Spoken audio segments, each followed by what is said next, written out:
Now for the conclusion. Boys? Would you kindly click on your portraits and roll initiative? Oh, God. Well, your token, not your portrait, sorry. I got the map online. Yeah, we got the map up, brother. You know, Stumbling token. out the gates here. Stumbling out the gates. All right, so we click on our token, and then what do we do? Then you open your sheet, click initiative. And Okay, and then it'll it'll put you in the tracker. Okay. Click, click. Click, click, pull. Okay. Valan, what's your initiative again? 7. Dude, a 14's pretty good for old fucking Alafair over here. Chogba. Okay, I need to go. He really doesn't want to fight this, does he? It's a little upset being in hell. It's hot out here for a murder bird. All right. Oh, and if you hover, thank God, if you hover over the name in the tracker, it highlights which token. God bless. All right. So this bad boy right here is going to go ahead and party started. It's going to make a beeline straight for old Widegrowl. Oh, we're straight into it, huh? All right, baby. Oh, God. In it to win it. So I don't remember what I'm doing. this thing again. It's in general. If you want to see it, it's about waist high, maybe chest high for Brommus. For everyone else, about waist high. Anywhere from like 220 to 300 pounds of just raw, rippling muscle underneath this weird, almost liquid, not quite liquid, like fleshy exterior. And it's gonna take a bite. Oh! That does not hit. Do we have our weapons drawn? Yes.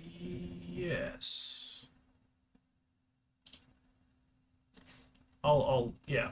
We'll say let's do I'll it. allow Nice. it. I'll allow it. All right, so he whiffs. First one whiffs. Second one is going to attempt the same thing. This time at Brommus. What? What do you mean, what? That's why you gotta stand in the back, boy.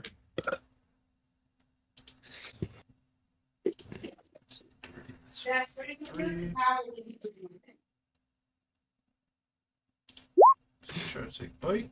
Also gonna miss. Just like just lunges at you, but you manage to stumble out of the way as you're like pulling the glaive out.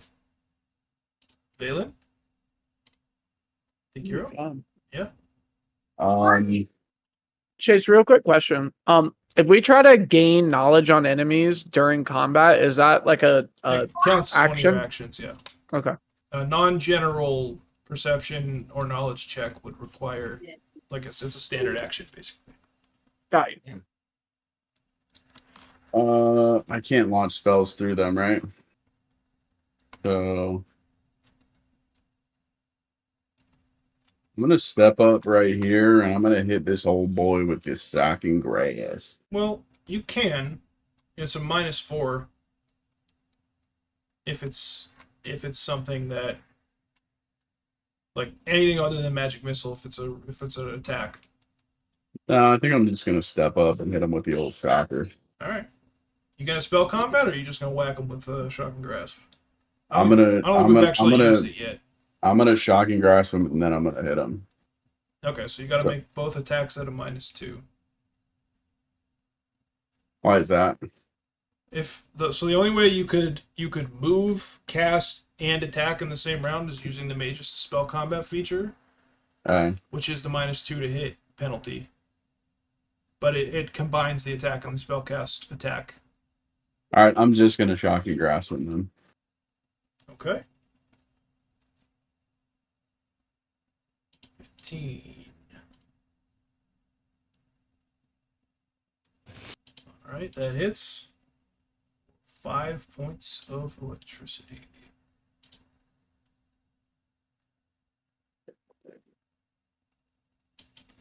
And I said, "Light him up, boys!" Right on. As you hit it, it's sort of like striking this jelly, almost like your hand slicing through a viscous water oil-like material. It feels It's like disgusting, I'm shocking a jellyfish. pretty much. Ugh. All right, promise. They remind me of the enemies in Kingdom Hearts, like the little whatever they are, the soul dudes or whatever. They're very similar. I don't know if you ever saw the first Hellboy movie, but they're like the semi-El demon, Mm-hmm. the dog thing. So can I move, Like Jared's Attack. dog. move, attack, and cast a spell-like ability? No, that's a Magus specific thing. Okay. So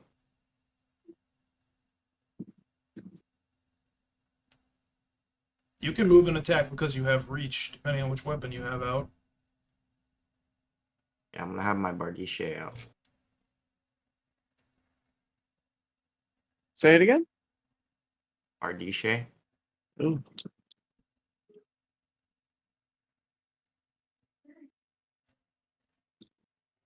I'm gonna take a step back and take an attack with my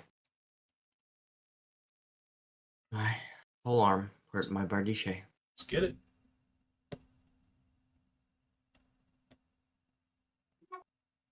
Mhm. Oof. Awesome.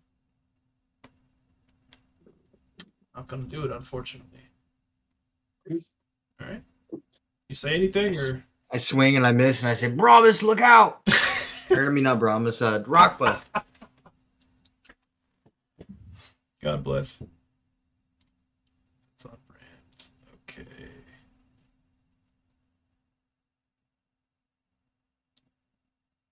All right. So as that happens, this spirited devil over here is going to immolate for a second, just catches flame, and vanishes, and reappears behind this Akata right here. And he's going to go ahead and take a swing with his pole arm. Twice. At least the devils are here. Oh, First one's going to hit. Jesus. Damn, you can attack twice. Yeah. That'll be you one day, Josh, I'm sure. So it's 10 damage. It just like vanishes and reappears right behind it, like slicing right through. God damn. Guy, we're not fighting him. 3. Yet. Oh, it kills it. It just like cleaves it in twain, like separates its head from its neck, and it sort of dissolves into this gelatinous puddle. Okay. All right, not scary at all, actually. Mal is actually that level. Alright, we'll mark that one as dead. It's gonna say something in Infernal, just like taunting. Dude, it's scary. Is Infernal demon language? It's devil language. I wonder if someone in our party understands that. Make a linguistics roll, John. Hmm. Where's Hmm. there it is. Oh boy, why do you understand demon? Devil. There's a technicality. There's a difference. You hear glory of the pit.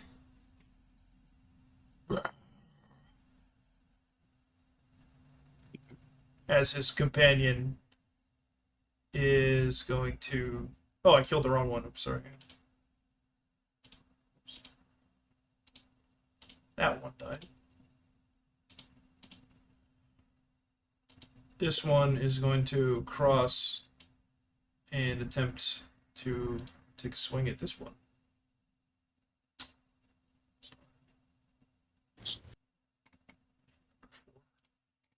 hard to keep track of. There's so many things.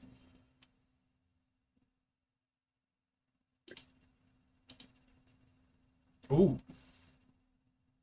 I don't even gotta. So Okay. it just sort of like runs up. It's just like, oh! As he cuts it into, like, literally quarters it.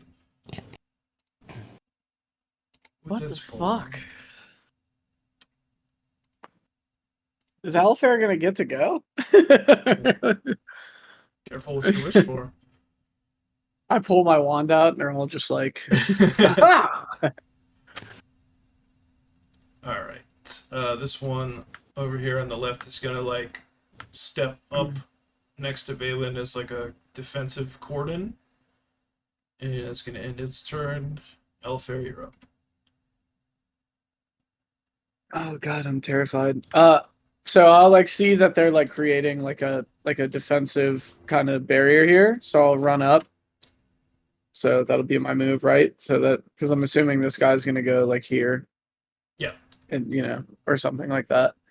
I'll just kind of look at the what's going on up here. Can I communicate with these things? With the demons? With the devils? Or do they speak common? Okay, I'll just which one's next? Yeah. And see if he like gives me like a Which one did you ask? the one closest to me, this guy, or actually the one right next to me. I'll ask him. I'll be like, which one's next? In your head, you hear remain in the rear. We'll handle this. That's all it says. All right. I'll kind of like nod, and then I'll hypnotic stare this one. Right on. I'll just nod and kind of like put my hands forward, like. And that'll end my turn. Okay. It's this next Takata. It's going to like look at the one next to it, and without making any sound, the like tentacles behind it will like jellyfish like kind of wiggle and slather at the one next to it. The other one will respond back, and it'll peel off straight this way. And that's going to end its turn, as its companion is going to basically, I don't have enough movement to get to Valan, so it's going to run up next to that devil right there, and it's going to take a chunk out of it, or it's going to try.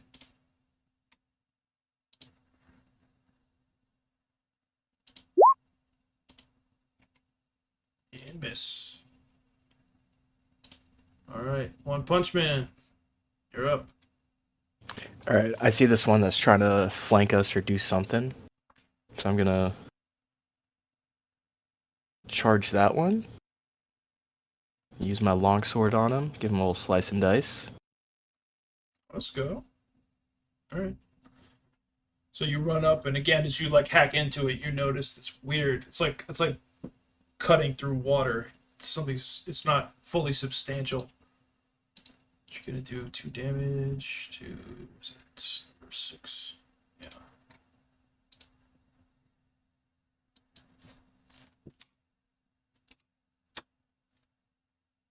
Alright. As you do in unison, all 4 of the devils are like,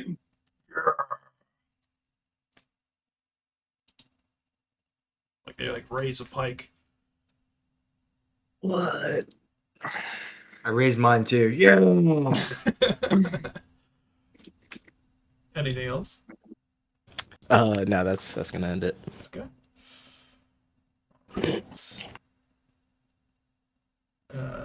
Number 2 is gonna make a beeline for Darakb. So the target it can hit. And Okay. it, Yeah. Sorry. Go ahead. oh, you're good. Alright, it's gonna go ahead and attempt to take a bite as well. Josh, it's just making me laugh. I assume a 10 doesn't hit Drachma. Does not hit. Alright. Right on. It's the other Akata is gonna go ahead and try to take a bite out of this bearded devil.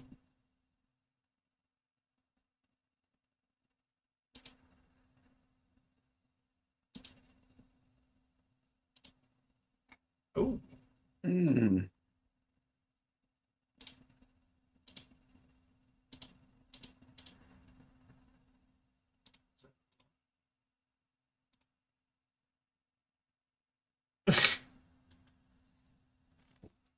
right. 57 minus 8.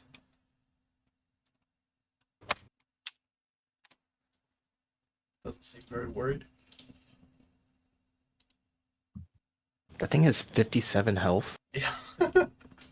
That's gonna go ahead and take one swing at the one closest to Drachma first, like very clearly seeing that one of you guys is in danger. And then see what the other one does.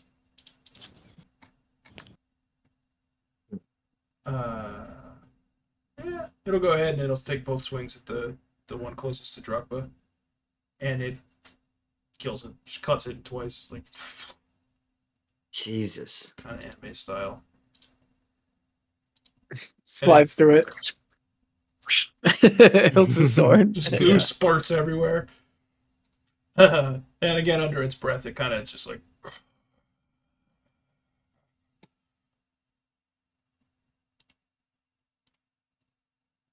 All right, Murder Bird.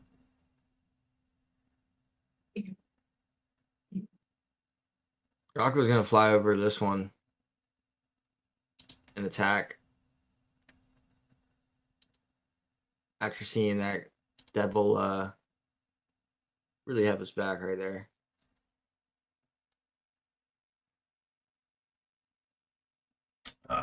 Oh, he's flanked. So the first one is going to hit. You do 1 point of damage.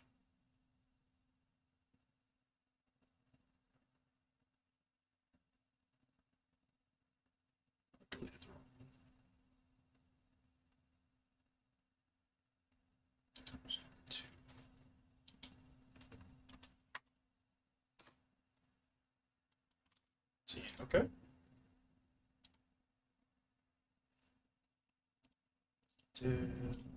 Dead. All right, Balin, you're up.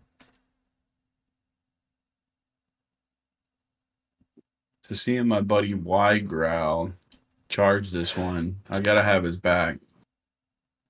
So I run up and I arcane pull him and I say, "Tusk brother!"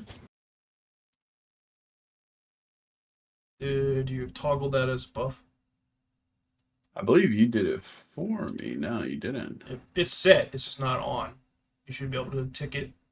Oh, yeah. I forgot because now it actually lasts multiple rounds. I forgot that. I can pull. It's not that it matters, but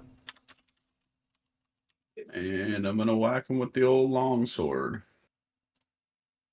keep track of how long this is. 342. Okay.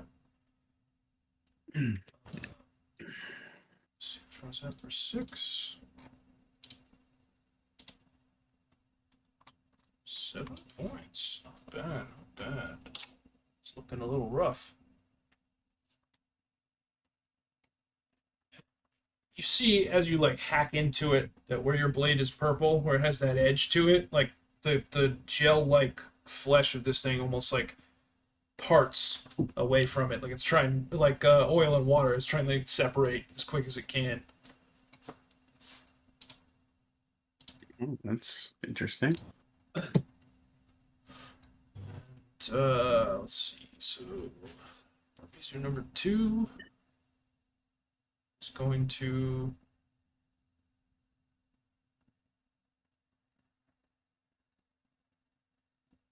You're just gonna go ahead and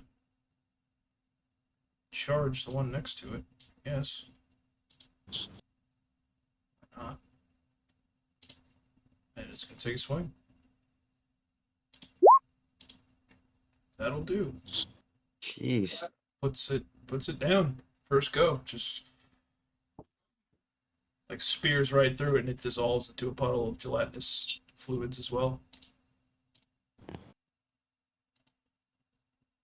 Mr. Greenlung, redemption.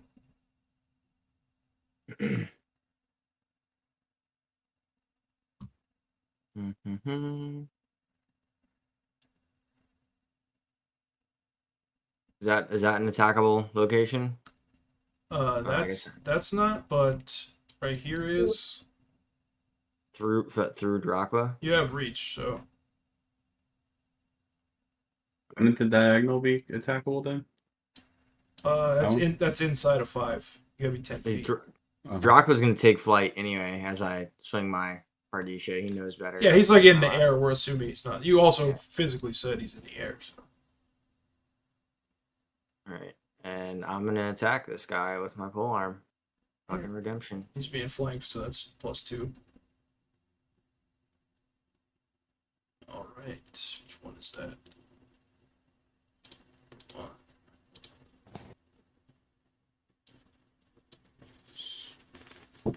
So he has to be 10 feet away to hit him with the Bardisha? You're correct. He can't swing Yeah, inside be of you 5 within feet. 5. Yeah. Oh, gotcha. All right, so that hits. Dang, that thing's crazy long, huh? Take a little slice out of him.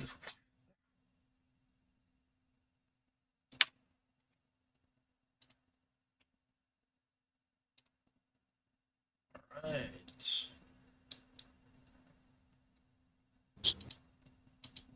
Number 4's turn. It's gonna also self-immolate and reappear a moment later next to this one. And go ahead and take a swing.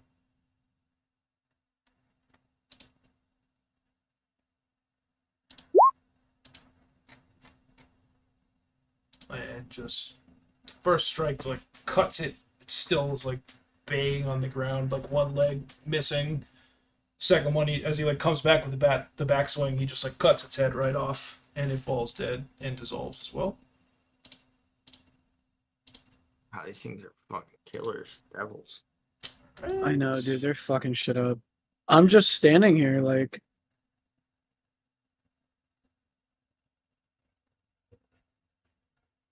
Number 3 hears you say that. He's gonna run up to you, put a hand on you, and he's gonna teleport the pair of you right next to this one. And it's your turn. Like mistaking what you said for enthusiasm. Like, I haven't even done anything yet. Mhm. Oh, yeah? So this is the last one alive? Yes. Oh god. He's also flanked too, Alafair. I don't Time to shine. Can I painful stare while I attack? Yeah.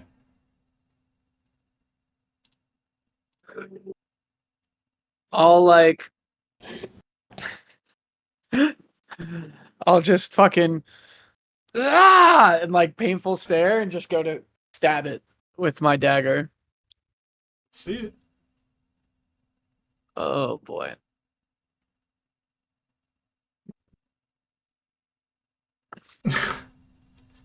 Not gonna do it, unfortunately. If that hit, that would have killed. Damn it. I just fall through it. You get scared looking it in the eye, like, oh.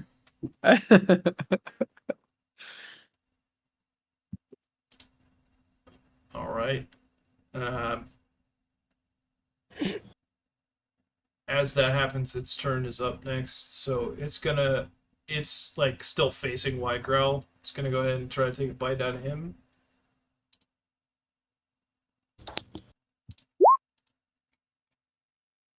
A 16 hit. I'm looking at AC, right? Yeah. Yes, it does. I'm going to need you to make a fortitude save.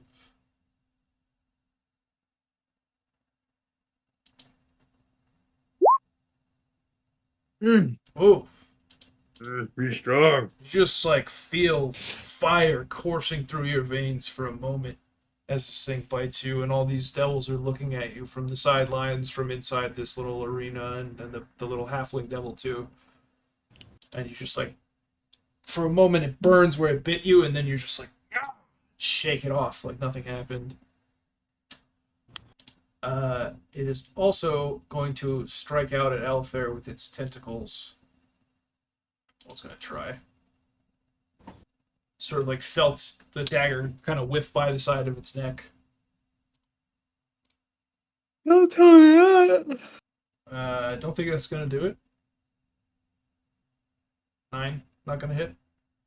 I'm like so barely. Nope, 12. Okay. I was like, I'm so barely in range of anything hitting me that I don't even know for my AC. All right, back to Widegrowl. All right, I'm gonna use that rage from the that bite, shaking it off, and I'm just gonna take my sword and stab at him. Come on. Oof. So, as I go to stab at him, like I'm still like I just completely missed. Like I wasn't even looking at him. I was just that worked up. Just too enthusiastic, like fucking Yeah. high on it. All right. Barb 1's going to see you guys kind of got things in hand. It'll just sort of prod the puddle next to it. Darakb.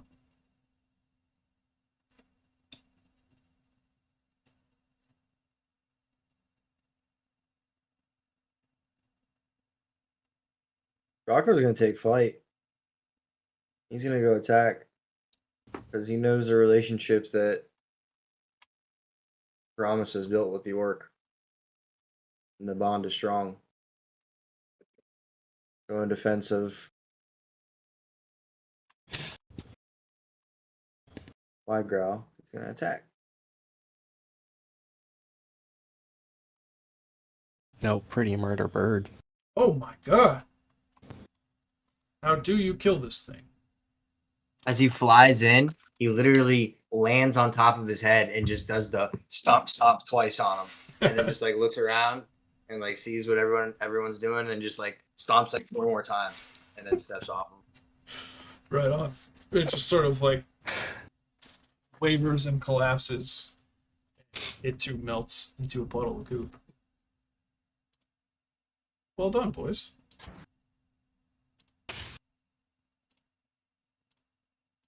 Nobody caught Void Death. That's good.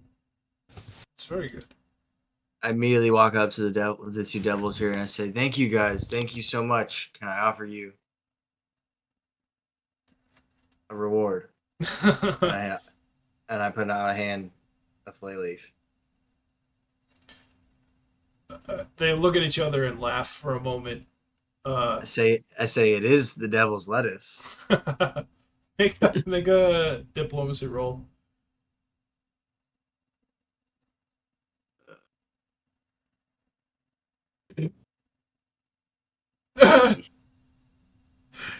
They're gonna say something in Infernal, just like, but they'll earnestly raise their pole arms and salute. Like they'll look at yours and just be like, and turn around and they'll kind of form like a. They'll go back to like forming the cordon around you guys. Okay, more for me, but maybe this isn't over. We're out of combat now, so. I follow him because I'm scared. Yeah, same. I can toggle the buff, right? So I can turn it off now. Yeah, you can turn it off, but that's 1 charge. That's 1 point worth. How many charges do I have? Let's see.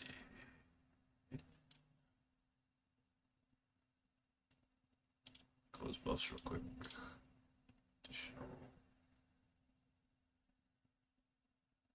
You have more than 1 per day. Hang on.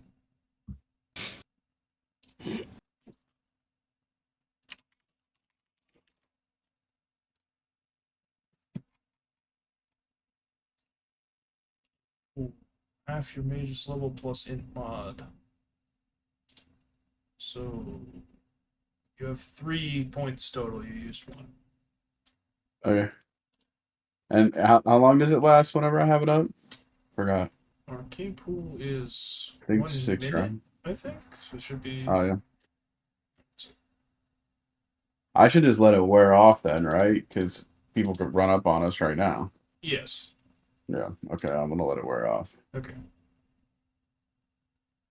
So, all right. So we are out of combat. As this all kind of comes to an end and the bodies dissolve, you hear from up above you like the comically large desk, like 200 feet up in the air, just like clap, clap, clap, and the little halfling is like, "Well done, well done.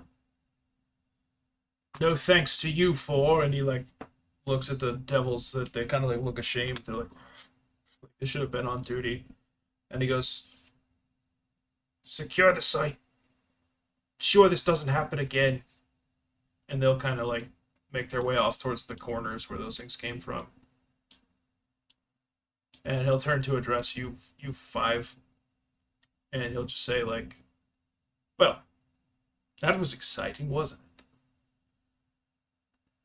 it? You must be exhausted. You must be tuckered. Please. Refreshments." And he points to the banquet table. Pulled a turkey leg out of my pocket. I just started eating it. I had the turkey leg in my pocket the whole time from the refreshment table. Nice. So as you do, you feel yourself like thrum with this vitality again, and you are restored to full HP with all of your spell slots and charges. Oh yeah, right. I'll go on ahead and eat something off the table as well. No, I didn't hear that, huh? Yeah, I'm gonna go eat. I'm eating as well. Meta pigeon. I'm eating the ear off of a pork. There's a full pork or a full pig just roasting on the roasted on the table. I just take an ear off. I start eating the ear. Right on. So the same thing applies for all you guys. You can refill your hit points and all that. I walk over and hand some to Darakb as well. I still have chocolate pudding all over my face before. from By the way, earlier. yeah. Nice. As I'm eating it, I walk over to them, to Widegrowl and Valan. It's like, what in the hell is going on here?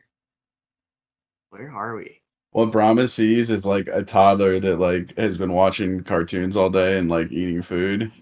Like there's just like stuff all over my hands and like all over my face. Like just gross. Like I should clean myself off, but I'm just like not. I'm just like, I don't know, they're cool devils and Make a perception we check. fought Promise. As he's saying that. we fought Jello dogs. Oh my god! All right, I got 2 fucking ones out of the way, back to back. It's all just very overwhelming. There's like more people here than you've ever seen anywhere in your life. You know, bigger than any city, bigger than Caliphus. There's just so many people marching through these lines. It's hard to focus. It's hard to get any details.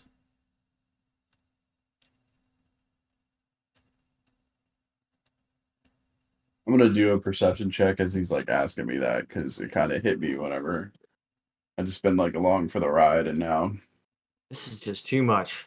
Oh, I don't know what's going on. You kind of take a step back, put your hands on your hips. You know, you got like applesauce and gravy and shit on them. Just like, and you see where most of the lines are headed towards this massive fireplace in the distance, like hundreds of feet tall as well. How is your brother in There's here? a big ornate sign, and it just says in like really nice, pristine, even cursive lettering, it says "in processing."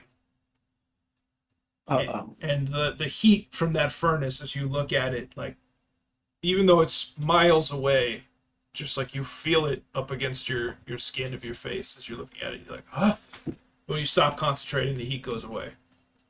hey, Mr. Short Devil Man, Yes? what's that furnace over there? It says in process. You burning people? No. It's An elevator of sorts. Where does it take you?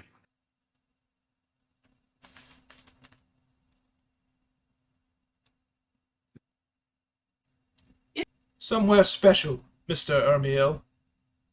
Somewhere very special. How do you know my name? I know lots of things. How does anyone know anything? I don't know. Skill and renown. My point exactly, good sir. Well,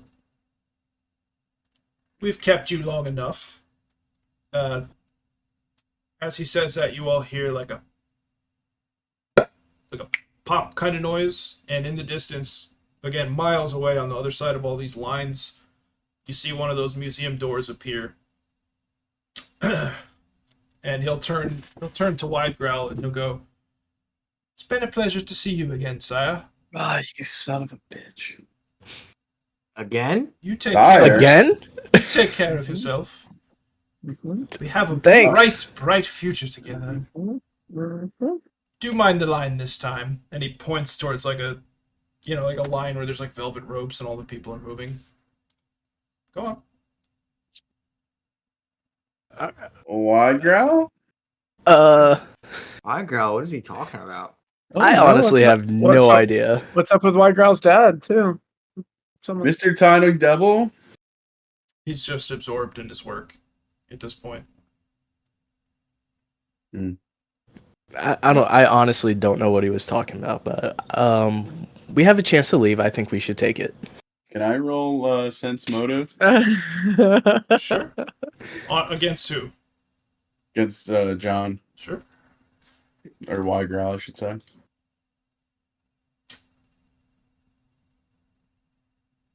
Roll diplomacy, John.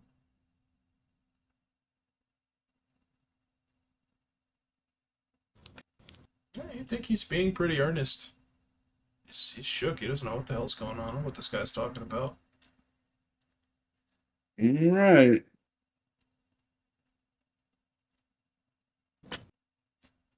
See you, Mr. Baby Devil. You just hear the scratching of like pen on quill. Or on parchment, like. I head towards the museum door. Alright. Even I though let Widegrowl walk in front of me, but I follow. even though it's like 10 miles away, you can barely see this thing in the distance, and you're in line behind all these people. The lines are they're pleasantly efficient. It only takes, surprisingly, it only takes like a few minutes to get there, what otherwise would have taken hours, if not like the better part of a day. None of you really seem to mind. As you walk up to the door, the little like glass pane has the words Osirion, Land of the Pharaohs, etched into the glass. What do you do? Ooh, I love pharaohs and all that stuff. My favorite thing to learn about in history class. It's etched into the glass. Like all the museum doors, they had the exhibit names.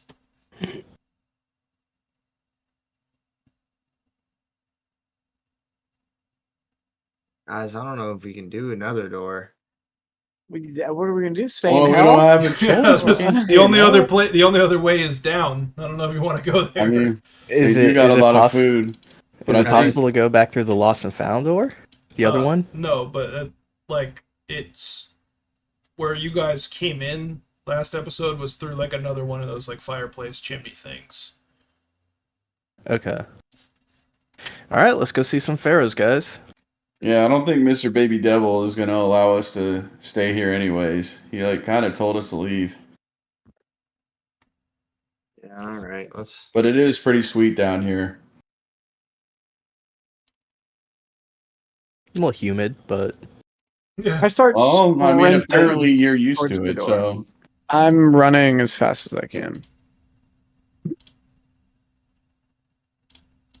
Just all one right. second. Yeah. I make my way to the door. I do not like being down here.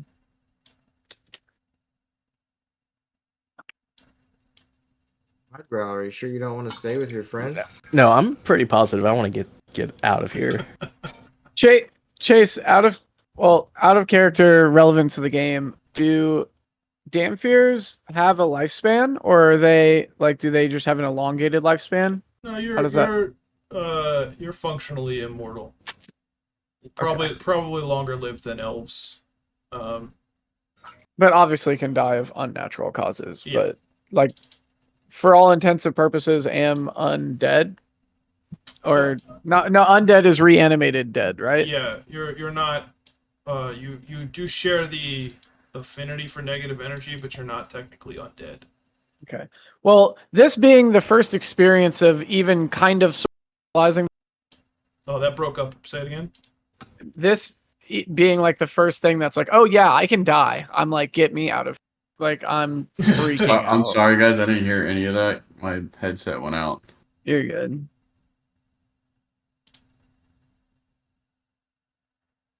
Did we go through the door? Yeah, is that what you guys do? Yeah, Blake was just asking a question about his race. So it's sort Oh, of it's like the first confirmation too that like hell is real that you've seen. Got you a little shook, maybe. Yeah. Reaffirming my You're beliefs. just like, oh shit. Yeah. Oh wait, I can die. Yeah. Fucking probably shouldn't be murdering people. Fuck. Doesn't seem that bad, No, guys. I'm He okay fed with us that. and still. defended us. That's true. He did. Okay, hang on one second. Let me just well, doesn't matter. We'll get there soon enough. Okay, so you guys go through the door. Who's up? Who's first? Gotta be old Allie. He was the one running for it. This is true. I'm in the back behind Widegrowl. I guess I'm in the middle. I'm second.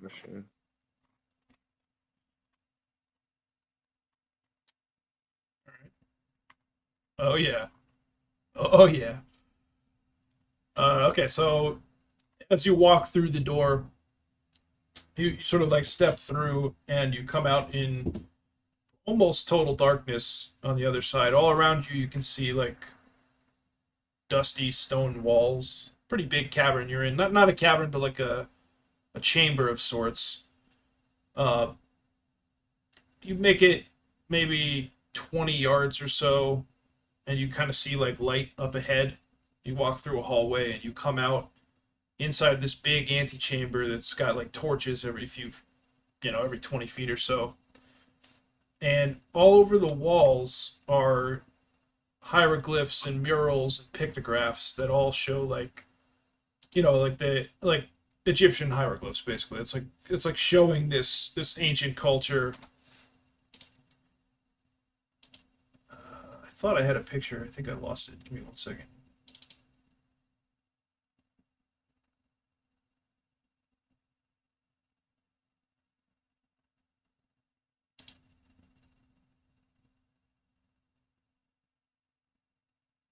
Oh no, I don't think I saved it.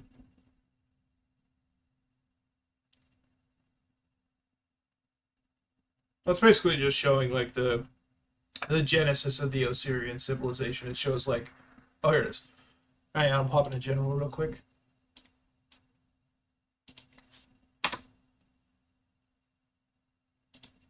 Something to that effect. You guys see different murals, different pictoglyphs, and all that all over the walls, but that's kind of what you're walking into. Scary. Oh, that's what I'll do to you, Alafair, if you ever fuck with me again. I shrug it off. I was never mean to you. You chose your own actions. Is that Alafair saying this thing? This is Yeah. The further in the room you get to, there's like one of the murals stretches like 100 feet, and it shows the whole like solar system. Have you guys like? And about 8 planets in, one of the planets is completely black, and you see like writhing tentacles depicted coming out of the planet. As you walk past that particular planet, you hear like a soft whispering, as if behind you, but not quite loud enough to hear. That sort of fades as you get further away from the pictoglyph. You say something, Alafair? That's scary. That. Can I roll any knowledge on that? Yes. Anyone who would like to, who walked past it, can roll Arcana. A planet. They are round. Oh, John. That looks like the rocks by the river back home. You have whiffed every Arcana roll of the campaign except the one that you absolutely should have whiffed. Oh no. Wait, what am I looking at again? It's like a mural of the solar system, and it shows Octurne, which is like one of the further planets away from you guys, Galarian. It's kind of like equivalent to Saturn for us. And again, it shows like strange tentacled things, not all that dissimilar from the hounds that just kind of came out of nowhere and attacked you guys, coming out of that particular planet. And as you stand there, like taking in this majestic mural, you hear like this whispering inside your skull. You can't understand it. It's not loud enough to make out, but it's there. And as you're taking this in, as you're soaking this up, you start thinking. You start thinking about how, in your studies, you know, in your free time, you read books about astronomy and theories and all of that, mathematics, that Octurne's orbit and Galarian's orbit aligns every 56 years, but you can see Octurne every 11 days. Like, that's how far they are. And as you think about that, as you think about those numbers, it occurs to you that everything comes down to 56 and 11. It's 56 syllables in your oath to the order that you swore with Petros. 11 words. 11 days since you were in Caliphus. And so on and so on and so on as you sort of spiral, like 56, 56, 11, 56, 11, 56, 11. Go ahead and roll a sanity check for me.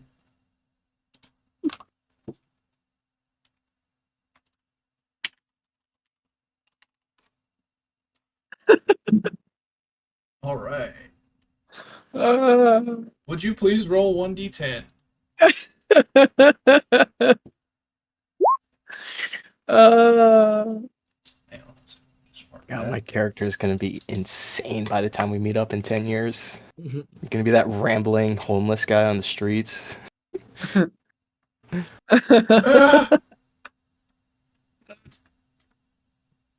56, 6, 11, 11, 56, 11, 56, 11, 11, 56, 11, 56. Okay.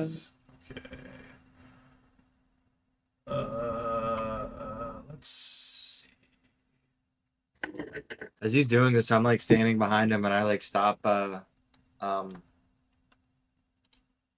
from walking, and I'm like pointing, looking at him. I'm like, see, he's got something. What? I know he's got something going on. Okay. Roll again, John. Sorry, do 1d10 again.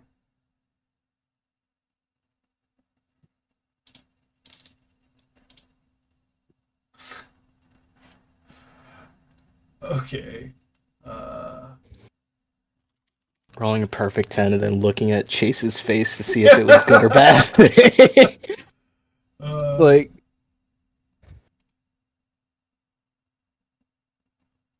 Hold on.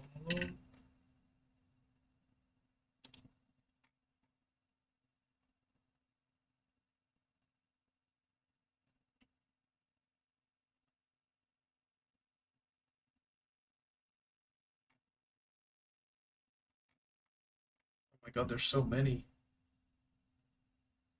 You say there's 56 and then 11? There are probably, that's about right, yeah.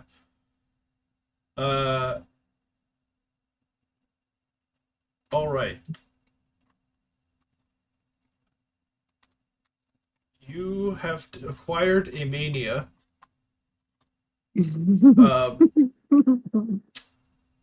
In your case, we're gonna go with a Bloodomania, which is like the compulsion to like wash yourself constantly.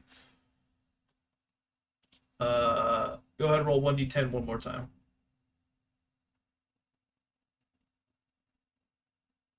All right. Yeah, so for the next hour, you're like compulsively just like 5611, 5611, like trying to like rub sand over yourself or water wherever you can find it. Play that out as you may. As you guys are walking out to, when you look back behind you, the door is gone. It's just darkness. Into the next antechamber, you see more murals. These ones show guys with like obvious military attire, like fighting these similarly tentacled things, and all of their weapons have like this red edge to the side of them. Like some of the guys don't have that edge, and it just shows them like getting torn to pieces by these tentacled things. Guys, Yes, John. By the way, that is. whenever I cut one of those tentacle things, and when we were fighting with the devils, I had my arcane pool on my sword, and it looks just like this red glow, and the flesh of the beast didn't want anything to do with the glow on my sword, just like these guys. Think it's just the magic? Yeah, it must be the magic on the sword. Is Widegrowl all right? Yeah, how do you play this out, John? Are you like, I knew something was up with him as soon as I heard the devil speak oh no, about you're it. muted. Sorry, I was coughing. I'm still sick. I'm he keeps- just. Huh. Oh, I'm not even. I don't even realize I'm doing it. I'm just following them. I'm like 5611, 5611, 5611. God, so The dirty. potionable Your flavor? Disgusting in the here. potion you bought was 56 gold. You're just like looking at your receipt. Sure. Like, For flavor, I'm like, yeah, he keeps talking about our train card number, 5611.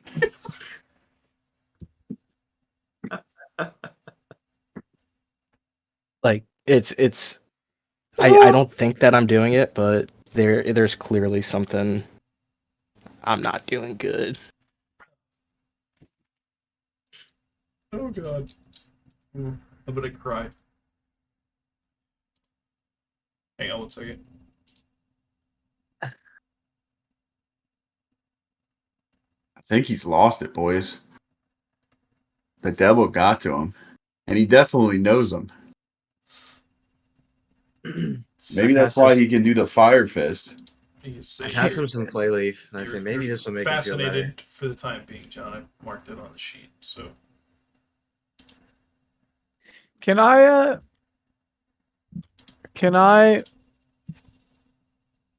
like I don't know. Can I cast an ability on him to like clear his mind? Like can I like charm person him or something to like calm him down? Or is that not really how that works? that's not really how that works. You Okay. out of character later, Mesmerists have the ability to alleviate Right. conditions, Uh-huh. but not until I think 3rd level for you. Yeah. Got it. I figured. Okay. Yeah, dude, he's fucking lost it. We need to get out of here and back to the Yeah. museum. We absolutely do. 5611, 5611. But who knows what awaits us? We've already fought fucking jelly hyenas, and we ran into devils, and we ate a feast and walked through the long hallways. Like, how long is this gonna last? Like, let's just hightail. Maybe we're inside our own minds. Who knows? Are we still in the museum? We gotta be like that's what. Or it was a portal or something like that. 5611, Who 5611, bought these 5611.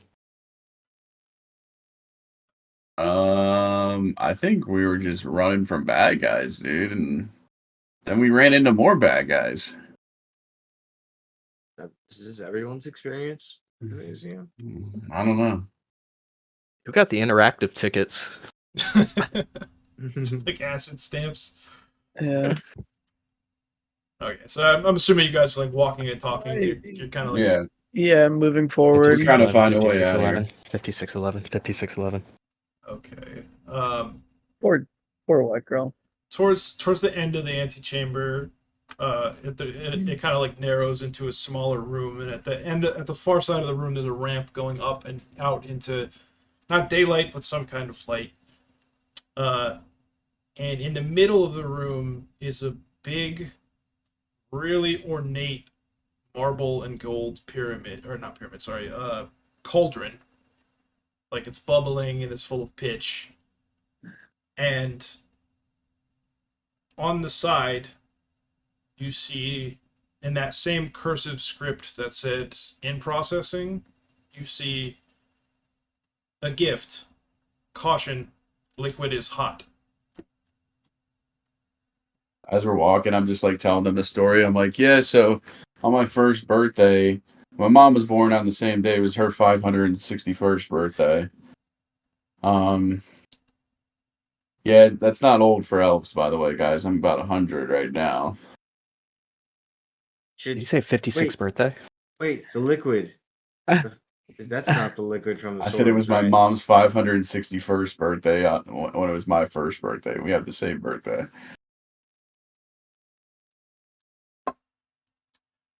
Make an Arcana check, Valan. Now that you say that. Oh boy.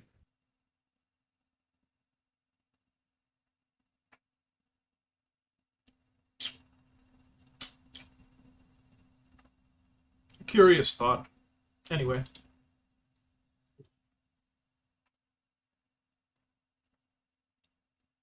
Oh, the cauldron, boys. A gift? Can I examine it? We can look inside. Okay, It's I do just- that. It has like a bubbling, rolling pitch of this like very, very viscous, very thick red liquid. It's the same shade of red that you saw on the murals back behind you guys. Is this for the? I'll Is this the same from the weapons? I'll take my dagger out and place it like the blade into it and see what happens. As you do, once you pull it out, you see that the whole blade is like totally coated as it would be if it was normal liquid. Almost like mercury, it all pools on the edge, like all at once. It like, and it just adorns the edge in that red, and it's like no longer hot to the touch. Man, if only there was a better dagger I could do that to that someone's just holding in their pocket for the entirety of the campaign. Man, I was gonna give it to you right there, but now I'm not. Too bad. I had a really good thing to say, but it's too bad. Yeah, I'll just like kind of do that and be like, gentlemen, and like point and like kind of like flip it to the hilt, like back to the blade. I'm not even paying attention. I just keep walking as like I'm just 1,000-yard stare, 5611, 5611, 5611. Water I just boils keep at walking. 56 certigrade. Yeah. You know. Like, Oh no. I dip my blade into the mixture as well. Take out my bardiche and do the same, and I'll dip some arrows in there as well. Okay. Will you Let just them drip grab a off. handful? Yeah, let it drip off and put it. Can I back in smell my it? Patch. You do. Smells like brimstone, sulfur. Oh, familiar spell, huh? Yeah. No one's gonna stop me from just walking. He's just going past you guys, like 5611, 5611. counting this torch, like the torches in the wall, and it too perfectly aligns. No one's I even gonna whistle. grab my sword to I whistle. I whistle at my bird, and Darakb flies off and like locks him with his wingspan. And like, I noticed that like he's like totally like lost it. So I have some rope with me and I attach the rope around his waist, and then I attach it around my waist, so it's like a tether, so he can't walk away from me. And I just keep pulling on the rope as he gets too far away from me, so that he stops and like has to turn around. Beautiful. But he's effectively like doing laps back and forth, like walking in attach a the rope, circle and around then you. I'm just pulling the rope, and he's coming back the other way. As Kid at as Disney. Drachma like herds you so you can put the rope on you. You count like the over and under. You know how like the feathers go in different directions. 56 and 11.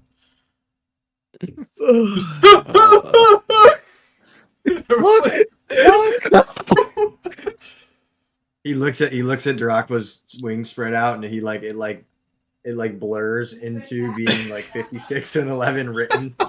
Oh, you guys ever see that movie, The Number 21, with Jim Carrey? Yeah. Yeah. All right. Do you guys take his weapon from him and dip it? Or? Yeah, as I was doing that, I removed his weapon, both his gauntlet and his sword, and I dipped both the gauntlet and the sword in the mixture. Right on. Then once it all kind of flows off and it's glowing or whatever, I put the gauntlet back on him and I put his sword back in his holster. 5611, 56. And then I pull the sword back out of the holster to make sure it's still glowing. It is, Is it yeah. still glowing? As soon as you like it's almost like it's affixed itself. It's no longer liquid. It's like a hard metal edge on each of the weapons. Oh, gotcha. Then I look around to see if there's somewhere else we can go. Well, there's like that exit out into the open. Like there's that ramp. Can I just investigate the pot one more time to make sure that it doesn't do anything else, or I don't notice anything about it? Sure. What would you like to do? An Arcana roll or a religion roll? Let's go with an Arcana. All right. Man, seems pretty self-explanatory based on what you saw. You think that actually make a religion roll for me. Separate from that, the effects wise, you're pretty sure you know what it does, just based on the murals. From what you understand of the pit, right? They're evil, but they're lawful evil. You think that devil culture, it venerates strength above all else, and that you guys like stood tall even though it wasn't your job to do so in their realm. Like they can appreciate that, and so this is a sort of like I salute thee kind of thing. Yeah. All right. I'm ready to head out. I'm pulling Widegrowl behind me. Like it's tethered to my waist, and I'm just kind of pulling on it to make sure he's walking forward. But it's loose now because he's like walking faster than I am. Can I jar any of this? You can try. So I kind of pull out that veil that I had of that poison that we got back in. Well, you have the empty potion bottle from when you used the file. Oh, that too. Or that's what I was. Or is that what you're talking about when those barrels that we found? And No, I meant the bluff potion that you used last episode. Okay, yeah, sure. That. And I'll just kind of look at it and look at the cauldron and like attempt to like. I don't want to put my hand in it, so I like. Like go to scoop it. You know, like when you put like a cup upside down and then it like fills up. Yeah. Have you ever seen the movie The Thing? Yeah. You know when they go to put the blood near the magnet and it like recoils? It like does that to the glass, like it like pulls away from it. Interesting. I jump into the cauldron. It seems to only same thing. Like it just like spurts up the edge, and it's not hot, but it almost like you get the sense it's attracted to metal. Okay. Fair enough. And then I will continue to follow. Josh, you there? Or are you? Yeah, I'm listening. Okay. Alright, so as you guys walk up this ramp, it's wide enough for the five of you to like stand shoulder to shoulder, exception of John, obviously. And it's like it starts low, but you're like you start getting a quarter and maybe halfway up, and like, holy shit, this thing is steep. As it's like almost 100 feet to the top, and it gets steeper and steeper and steeper. You realize you were underground. As you kind of like emerge out into the night, and the five of you see something that very few people have ever had the luck to behold. It's something truly majestic. You emerge from the belly of a colossal pyramid. I mean, colossal.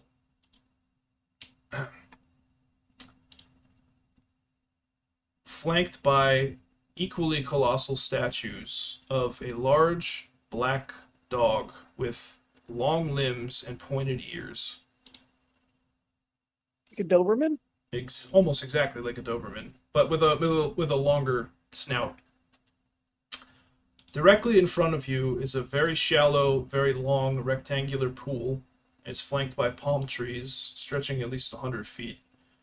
God. To the sides of you are two unimaginably large streets. Like, you can see where not just like throngs of people, but formations of people, tens of thousands, if not more. Bigger numbers than all of you except John can comprehend at the moment, like have passed through these thoroughfares over and over and over again. Outside, the sky is just full of stars. It's pitch black, different than any of you have ever seen that grew up in the cities. Maybe with the exception of Brommus and Valan, because you guys don't have as much light pollution where you're from. There's something a little bit off about the constellations. They're still the same, but they're wrong somehow. Like they're out of joint a little bit. We'll come back to that momentarily. As you look off into the distance, you see a number of similarly sized pyramids as the one that you just emerged from. At first, you think there's like a heat mirage as they sort of waver and the image kind of shakes around them. After a few moments, each of the pyramids begins to take off from the ground, slowly, slowly, slowly, slowly, slowly, and set into the night sky. And a few miles away, you see this even bigger stone ring, a light, as like this flare of energy pops out, and one of the pyramids flies through it. Everybody go ahead and roll sanity for me. I don't like that. And if you would check general. Just imagine this is at night. It's the best I can do.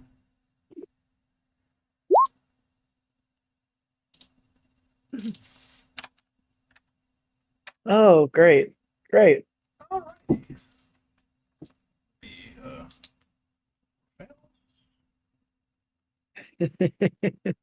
John,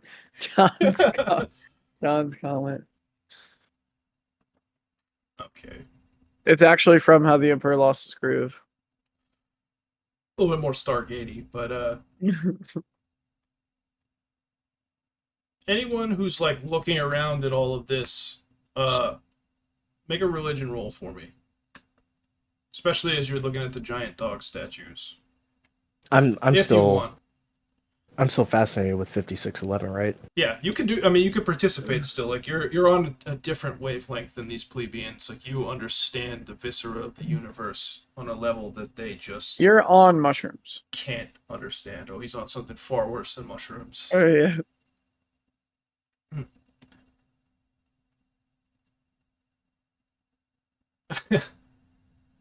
56 palm trees, 11 leaves apiece, carefully manicured.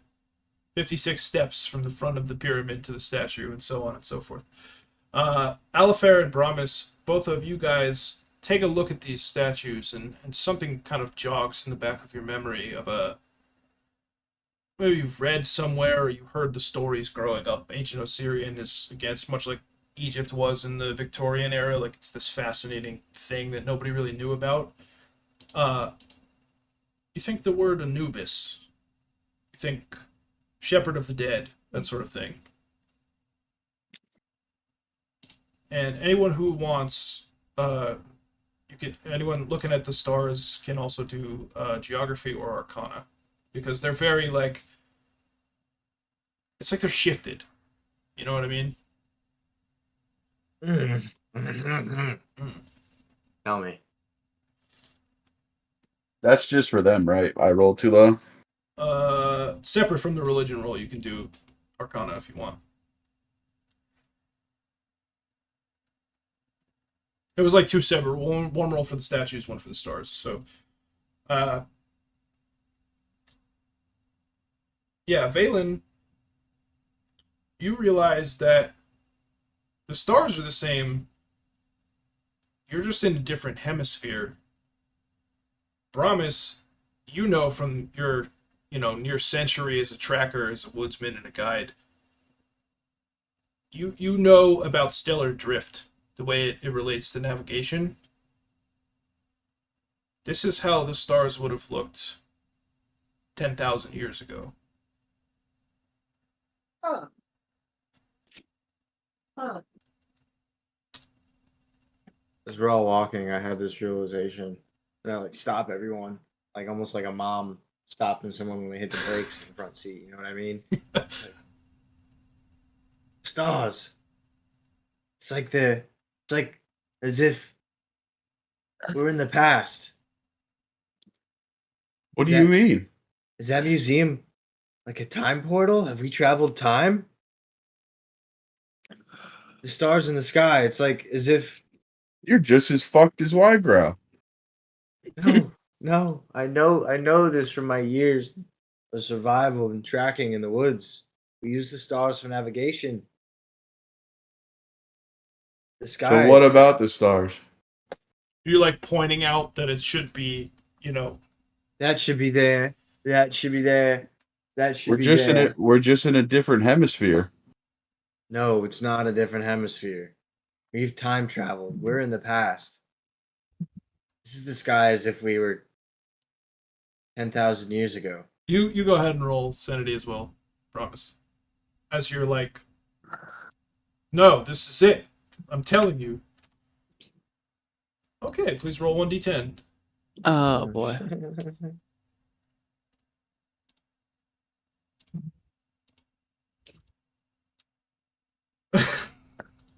You faint. Robbie! Roll a d10. Oh, Jesus. All right, it's just for a minute. You're just like, kind of come to, like, on your back. Everyone's standing around you. You were asleep for 56 seconds. He breathes 11 times. More like 11, Widegrowl.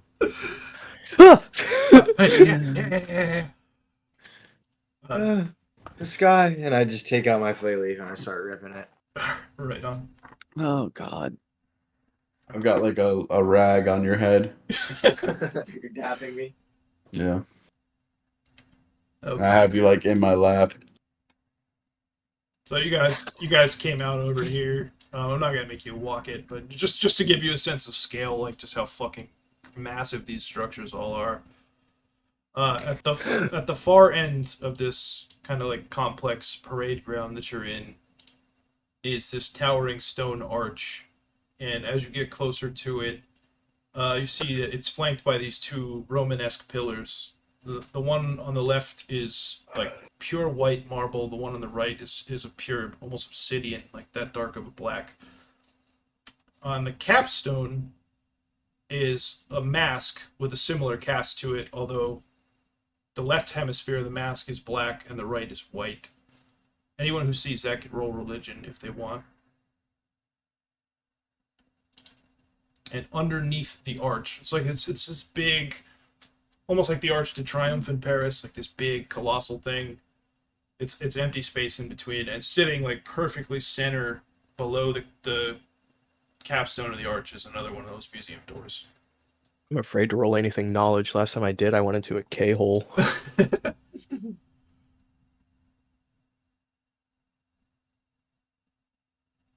I'm trying to get the fuck out. I'm like literally realizing what's going on around me, and I'm just like, okay, go. Yeah, you guys are just like, what is this? We got to get him out of here, Look. Alafair. John, you Another can door. take fascinated off, but you are still obsessed with the 2 numbers for the time being. But you're not like compulsively like fucking cleaning yourself and like you can like act normally, but you just it colors everything for the time being. Can't get it out of your head. So as you guys come up to the museum door, there's another one of those little like placards on a stick, and it just says exit, and it points at the door, and on the glass the door says gift shop. I burst through it. I kick it down like I'm fucking Jason Bourne. Right on. Okay. What's the rest of the order? I'm right behind him, and I got Widegrowl on his tether, and I'm pulling him. I'm right behind them, making sure that everybody stays. Nobody gets lost. Holding up the back. 56, 11, 11, 56. Okay. Give me 1 second. I'll put you guys on the map. Well, wait a minute. If 11 is 56 and 56 is 11. Okay, so you guys emerge back into the museum proper, like as you step through the doorway. Oh, thank God. There's that same like wood and drywall kind of plasterboard setup that you saw when you were going through the other earlier exhibits. Now you realize that where you came through there is no door, but you're underneath like a really scaled down version of that rounded arch, the big one that the pyramid flew through. In front of you, to the left, is a massive, like, plaster of Paris statue, like a recreation of a statue of an Osirian pharaoh. Only part of it is real. The rest is like a artist's rendering. To your right, there are 2, again, similarly like plaster faux pyramids. There's small tables with relics here. Over here, there's the same thing. Over here are two tables or 2 beers that have like sealed glass coffers with mummies on them. And these are like bookshelves over here, big full bookshelves, just like stuffed to the gills with all these books. Taking your attention though, in the center of the room is a massive series of columns underneath a big stone ring, in the center of which is a single black obelisk that juts straight up from the ground. And there's something pinned to the obelisk. You can't quite make it out. Like through the pillars, there's a lot of pillars, and they're very narrowly spaced. There's like enough room for a man to squeeze through. And none of this was here before. This is like the real exhibit, you think? Oh, so we haven't been to this part of the museum yet. Correct. But okay. Yeah, this is like one of the final wings. Actually, there's like open doors at the far end of the thing that go out into the main hallway. Can I detect magic? Can't. So I like kind of burst through the door and I like see what's going on, and I like immediately like hold my hands out and I'm like, oh. And Where the fuck is the exit? That was fucked, boys. In the center where the obelisk is, whatever is pinned to this thing is pinging like crazy strong divine magic. don't say. What do Oh. you do? I'll slowly start to approach it as soon as I realize that it's giving off a magic energy. I'm kind of Kinda drawn like to it as approaching well. Like as I'm putting my hand out, you know. I'm like right behind him, and I'm like super interested in it. So you like squeeze through the pillars and into the center of this thing. Yeah. Yeah. Are you You're no longer pulling Widegrowl, right? Because he's kind of like not back to normal, but he can act normally. He can like move around. I'm like that autistic kid in class that's like going up to the bookshelf and like scratching at the spines. I'm going like 5611, 5611, and like just whispering 5611 to myself, like inspecting things way too closely. Who actually steps inside the ring? I do. I'm assuming first, right? Because I was like leading. I don't. I'm like right outside of it, like very interested in what he's about to do. Malin, roll perception for me, Okay. real quick.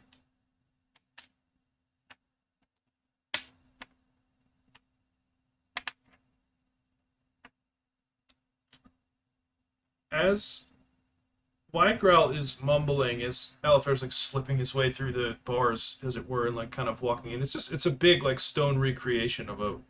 This is like a reset up of a real thing that was in Osirion. You're pretty sure.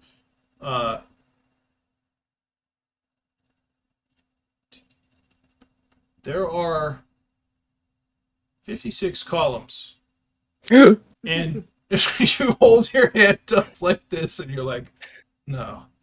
This is exactly 11 inches apart. What you choose to do with that information is up to you. Hey, Widegrowl, come over here. How does he know?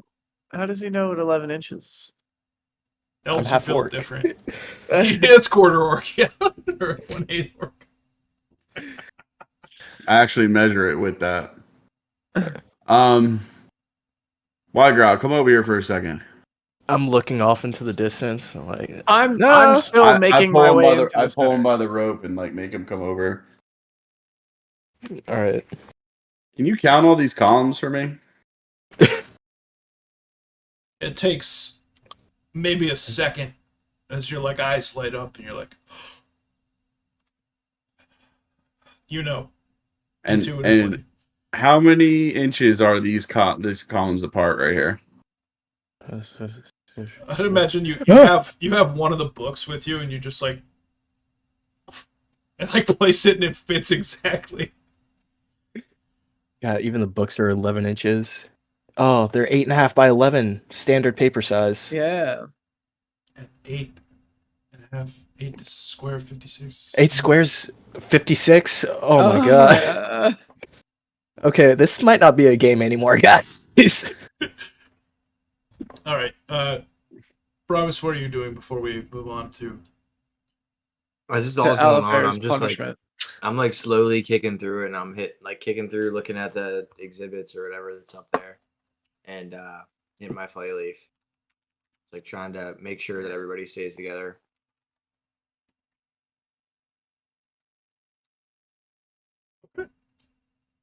Alafair, what were you saying as you approach the obelisk? Just such power. Not the obelisk itself, but what was kind of like stuck into it. And as you get closer, you have dark vision, right? Yes. You have actual dark vision? Okay. Yes. Once you get about halfway into the center of the circle, you can finally see what it is that's pinned against this thing. And you see it's a hand with a spike through the center of it, like obviously cut here. But it's not bleeding. It's not a clean cut, it's just not bleeding. And there's a note pinned to the, like, underneath the spike.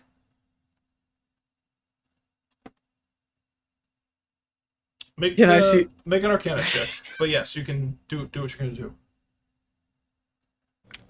Can I see what the note says? Like from where I am? You cannot. You need to get a couple of steps closer at least. I would say that I am so enthralled. I'm like, What is that? What is that? I take another square step forward, hand still out. Like,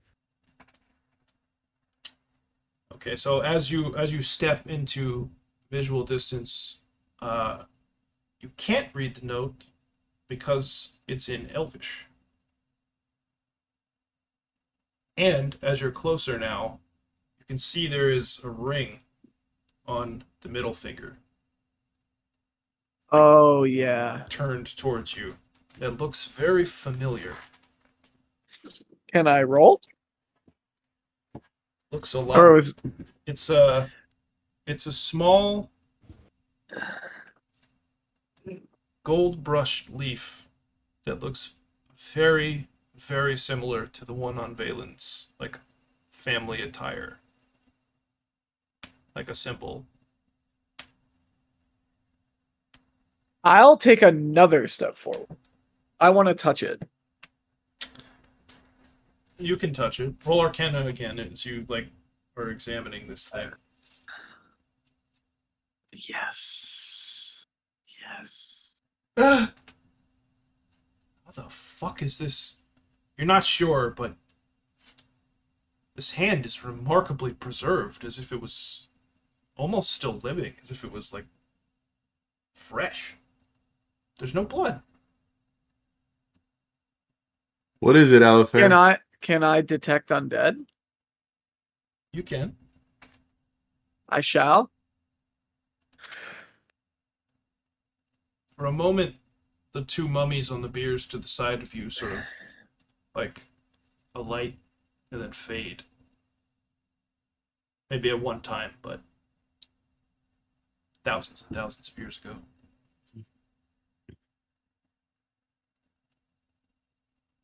I'll reach for the ring and take it from the hand. Do you take the note too? Yes. All right. The hand is like spiked to the wall. Yeah, it has right? like a literal rail spike, like shoved in there. So I'm assuming it's kind of like, Yeah. I'll just like, and then take the note, and then immediately like, like a thief, like Indiana Jones. Yeah, like oh shit. Yeah. And if I'm allowed, sprint out. Valen, where were you as this was transpiring? I'm standing there watching him, but I'm right outside the pillars, so I'm like here. Oh, you can't move yourself? I don't have it. Oh, I didn't see my tokens down there. I had the map too small. So I was like right here. And Widegrowl. Yeah, you gotta be like right here with me because you were. Yeah, tethered, Okay. basically. Okay. Valen, make a perception check as he's running towards you. Come on, baby.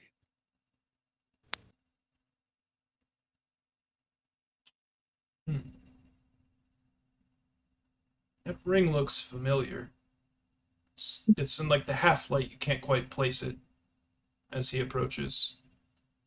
Do you, as you get to like the thing again, you can't like move through it. You have to like squeeze through sideways. Do you like show him or like have your hand out or anything?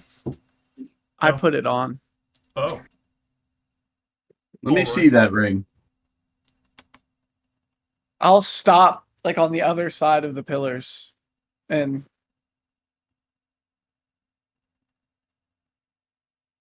you recognize the ring of the royal protector of the Speaker of the Woods, your boy Alathanos. Wow. after I That do that, ring. That's the Royal Protector's ring. it was, and then I'll hand him the note. Was. And I open the note. Make a perception check as he like passes it to you. As you're kind of like looking past him.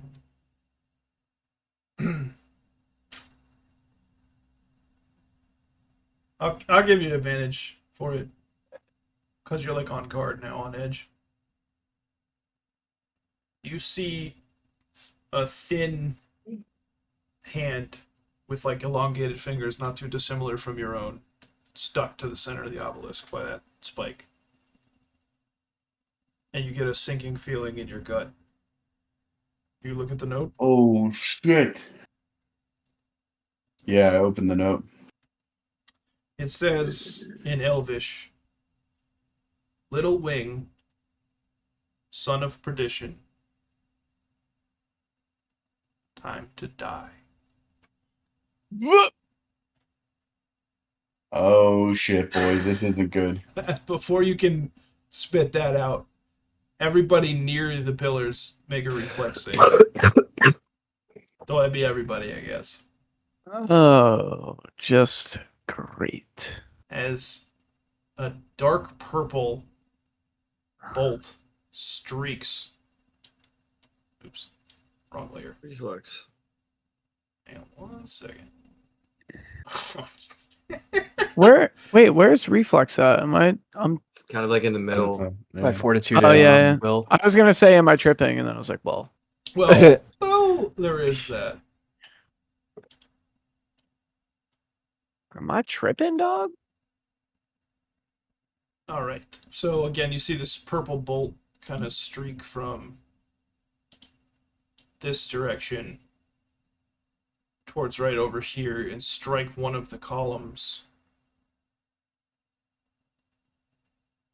Brommus, Alafair, and Valan see what's about to transpire as like it just the kind of flimsy pillar like cracks in half and strikes the next one like a domino and just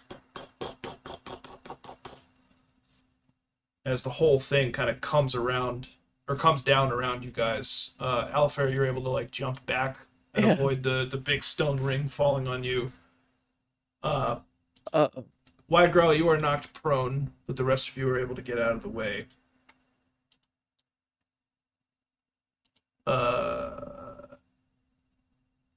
Valan, Alafair, Brommus, and Darakb, go ahead and roll perception for me as well.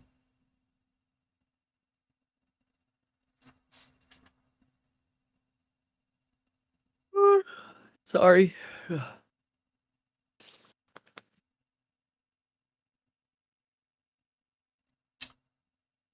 The four of you, from where that purple streak kind of shot out, see. Oh, it's so annoying. I have to keep doing that.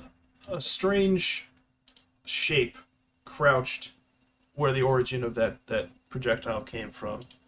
In general, I am going to go ahead and show you guys what you see. Soon as get that out of the way. Valan, you're the only one who's able to recognize the purple beam for what it is. It's a magic missile not too dissimilar from your own. As you see this figure crouched on top of one of the bookshelves to the far right. I yell out to him. I say, you must be the Little Wing Prince.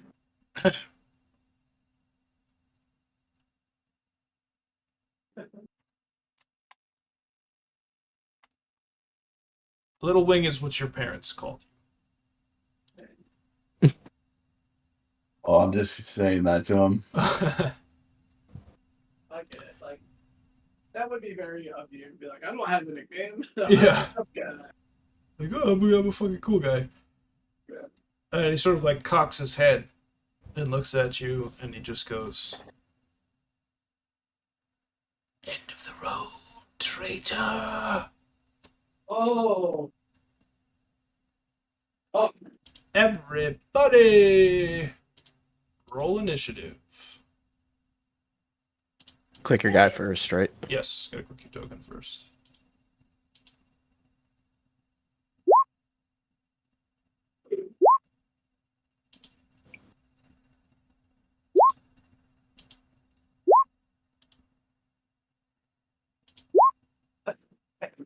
Sorry.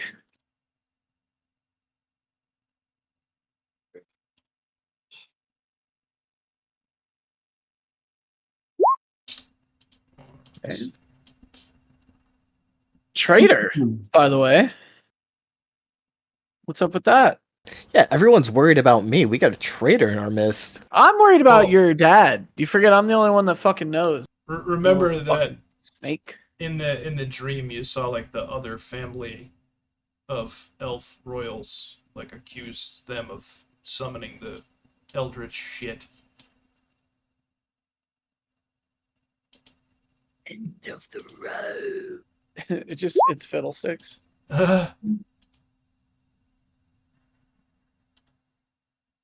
Oh, that's what this guy looks like? Yeah, That is not good. the White Claw Do I- sorcerer. Do I know him?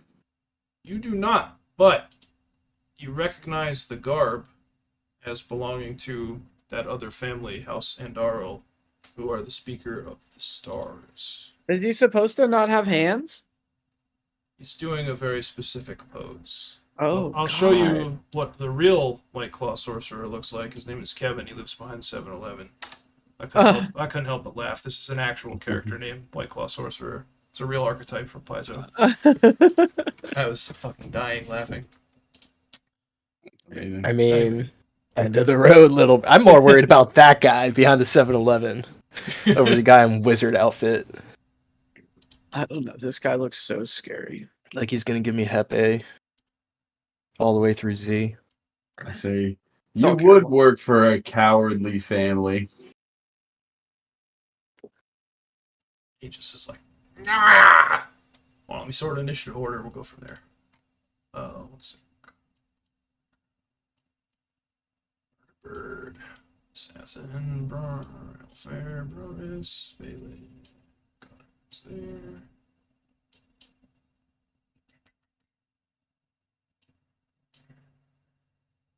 Ten and 9. All right. So, couple things to note. First off, since the giant Colosseum thing is now rubble, everything inside of that circle counts as difficult terrain, Great. which means that 1 square counts as 2 squares of movement for our purposes. Isn't that just As the dust settles, emerging from various right angles around the room, 3 of the Akata appear, kind of at his taunt. Widegrowl, let's get this party started. The All right. numbers, Mason. As So- as Each other, bud. the columns came down too, you're like snapped out of this reverie. Like, you're no longer in the fugue All right. of the enigma. I step forward in front of Valan. I'm like, you know this guy Valan? And I take my sword out. I get ready. You like cut the rope as you pull the sword out. Yeah. Nice. I say, yeah, he works for a piece of shit family that's back in my hometown of Keonan. They hate my family. They blame me for well, it's just Elvis bullshit. So they don't like part Tusk brothers, huh? Yep. And you Alright, know well, what that let's- means. We gotta kill him. Exactly right. All right. Remember, And my turn. lethal. Not non-lethal. Right on. Alright, so the first of the Akata is going to attempt to like sprint towards the nearest threat, which in this Oh, case, why can't I fucking click? Because I'm not on the token here. There we go. It is going to attempt. Yeah. Oh, It's like the words right out of my mouth. no? Hang on, let me just see what the actual movement here is. 48.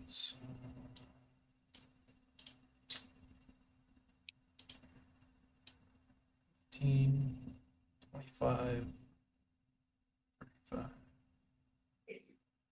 Oh, that actually makes sense. Okay. It's gonna like kind of like thunder its way into the rubble, like, and that's gonna end its turn. At your hearing your like little rousing, it's time to fuck shit up speech, John, the assassin is gonna like take one look at you, size you up for a moment, and he's gonna cast Cause Fear. I need you to go That does ahead not sound and good. make a will saving throw. Oh, I didn't put the DC on there. Huh? 15. Oh, so I was also going through one of my traits, and it says that I have Iron Will, which is a +2 to will saving throws. Yeah. Is that already built in? No, because it's only versus mind altering effects, which this Okay. happens to be. So you would add a 2. So, all right, you sort of like feel this panic start to set in at the edges of your like the hairs in the back of your neck rise, and you like I start to find solace in 5611. It's almost become a and meditation. now you're almost like with the destruction of the archway and like the threat to your friends, to your Tusk brothers, you rally and you're just like, motherfucker, and you shake it off. Okay.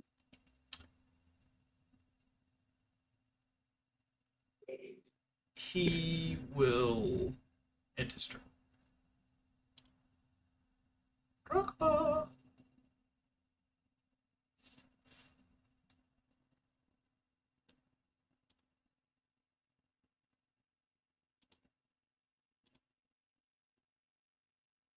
Well, since the white mage attack first, Rock was going to take flight.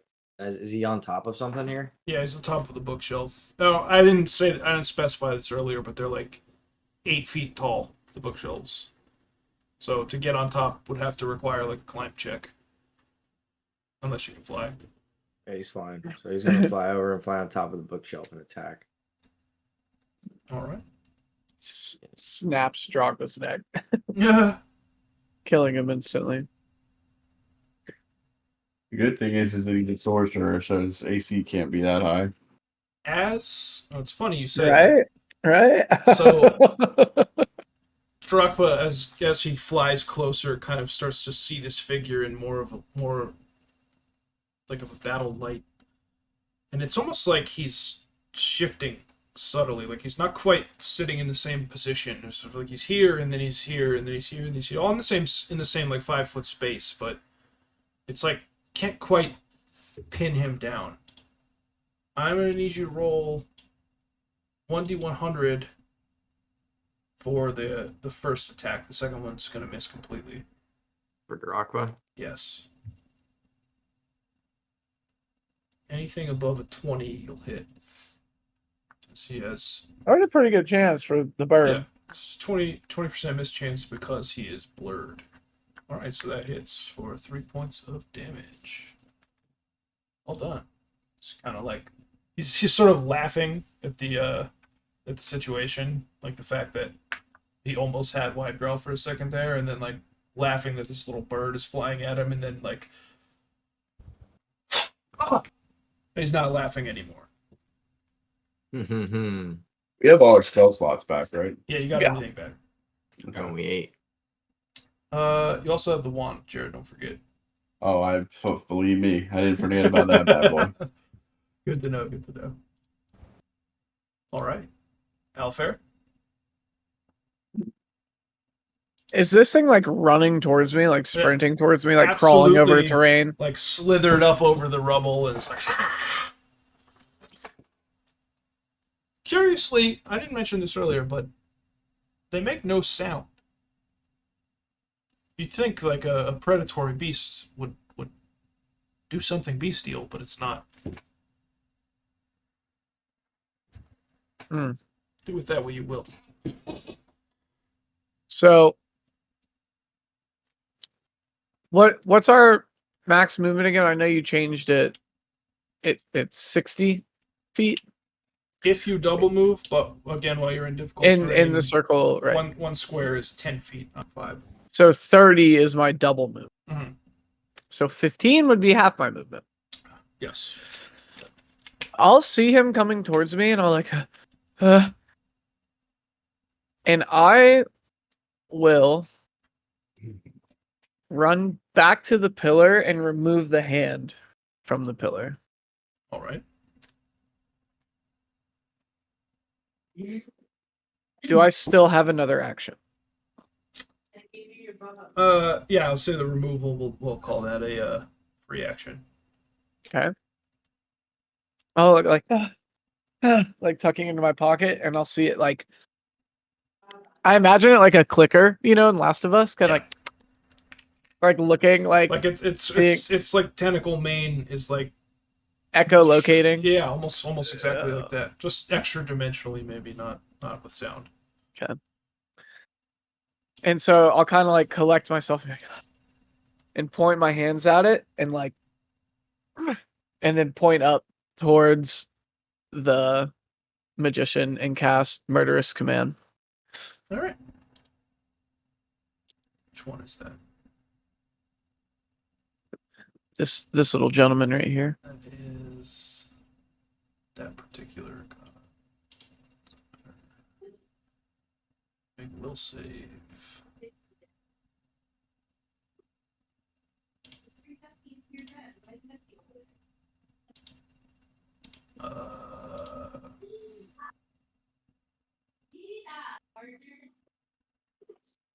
Should have stared at first. I mean, I'll hand wave that.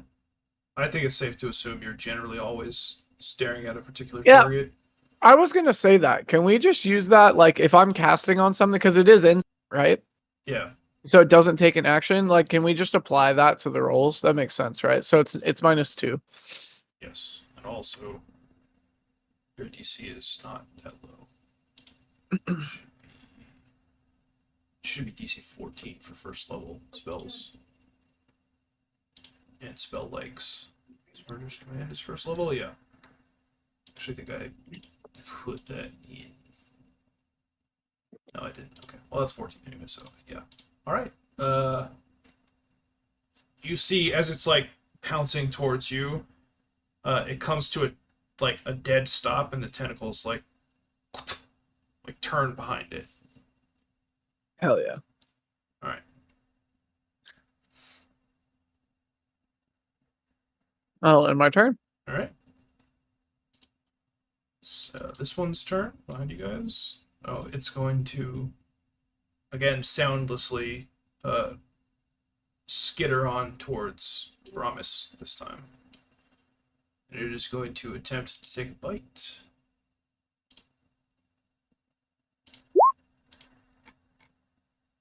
I think that misses. He does miss. Alright. You're up.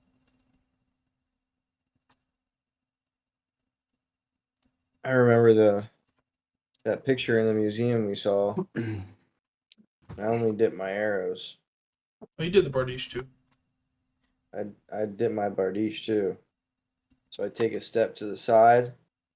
Like as I step to the side, I just fucking let out a monster swing from my Bardiche. And I fucking hit the air. No, you do not. Oh, never mind. As you swing towards this thing, you very you overdid it. You assumed it was gonna like keep bounding towards you, and it sort of like halts its momentum at the last second on its haunches, and so you're like you overswung by a hair, and at the last possible moment, something like jinks the edge of the blade, and you rip it like severing one of the tentacles and like half its jaw. It just looks at you with malice in its eyes, soundlessly. Fucking only a top jaw. Yeah, like still has these like nasty 6-inch fangs kind of hanging off the top. But well done. And on my turn. Or no. I will before I end my turn, I will cast Primal Transformation on Darakb. Upon casting it, on Darakb, he just becomes like engrossed in like molten lava, like dripping. It's not. It's just like it's almost like he's like coated in that same stuff that we walk through, but it's fire. You know, he's just like molten lava bird. Right on. Hell yeah. It looks like the molten Malphite skin. Roll intimidate. Just roll a d20.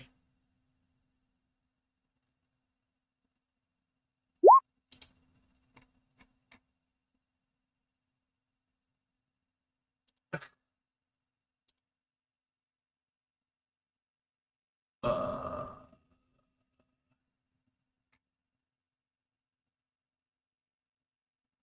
sense. Is that even a thing? Oh, whatever. We'll just do a save. Oof. Unfortunate. Alright. Anyway. Valan. Game on. Yeah, so I'm gonna step forward, seeing that Brommus is fighting this guy.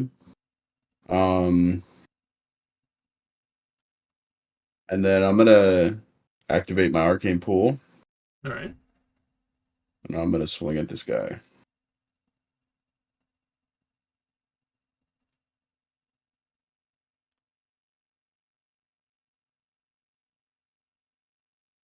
Again, you like just barely overestimate how fast this thing is, and at the last possible second, even though you're missing your trajectory, the blade almost like pulls itself, and it just runs right through the thing's brain, Oh. and it dissolves. Oh yeah, the fucking shit we put on our swords. Forgot about that.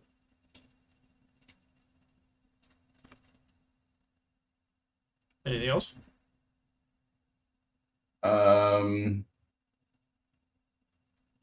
I can still move a little bit, right?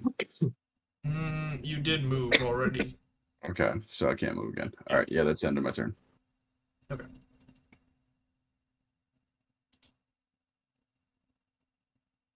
Alright. So I'll mark this one as proper dead.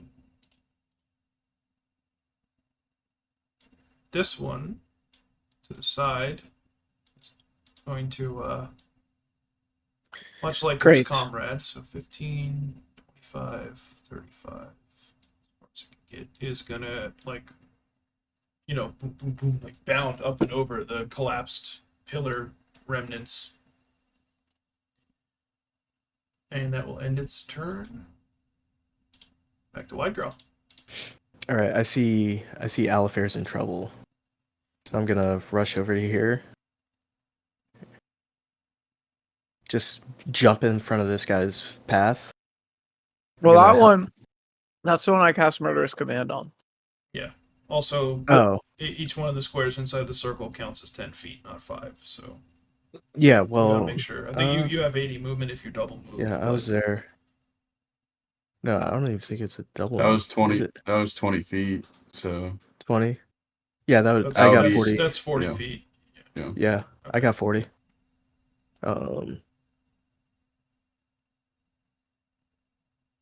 And then I'll give him a good old swinging with the long sword. All right. Will him being attacked pull him out No, it will of not. any charmed effects? It- Okay. Of other charm effects, yes, but not Murderous Command. It is like a total compulsion, similar to Ew. a Gios kind of spell. Cool. Again, like same thing. This thing's like swiftly, rapidly skittering away from its position. You like swing just past where its hind legs were, and hang on a second, just double check. Total HP is as you like whiff completely, and the blade like forces you to backswing as you just cut this thing's like rear leg, gouging it. There's no bone, but like as if there were, like you cut deep inside this thing's very badly hurt.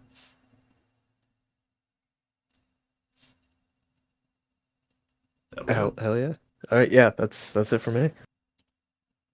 All right, and it will like turn a single tentacle towards you, while the others are like directed at the sorcerer. So 10, 15, 20. It will launch itself with a frenzy at the sorcerer, and it will attempt a climb check. Scramble up the bookshelf. Take a bite. Yeah, do it. Do it, idiot. All right. As it does, it's sort of like a little difficult because one of its legs is almost like dead. It is going to attempt a bite. And it just snaps and kind of misses. And it will attempt to hit with its tentacles. That hits. Oh, does it?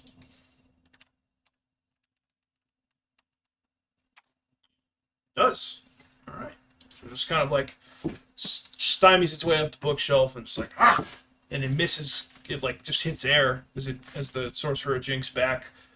But as he does, like one of the tentacles like lashes out, stabs into his thigh. Yes. Alright. And does how much damage? 3 points of damage. 3. What's Two, count them two. okay. Speaking of which, it is the assassin's turn, who, once this is happening, is like the bird has come at him.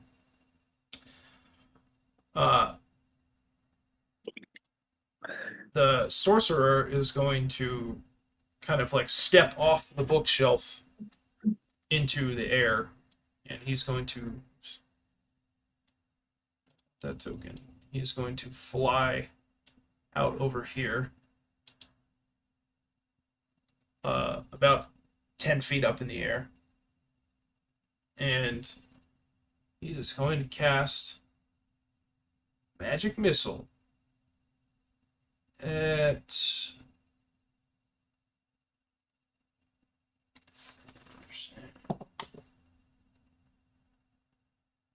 Darakb. So that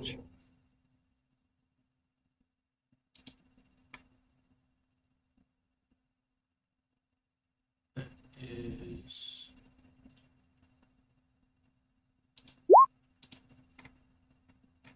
alright. Darakb's gonna take 5 points of damage as he's like again like sort of like sets flight and like fires off 2 missiles. Boom boom. And they just like the two purple streaks are just like boom, boom, and they just strike Darakb.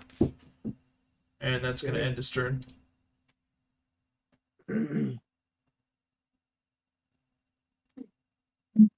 Speak of the devil.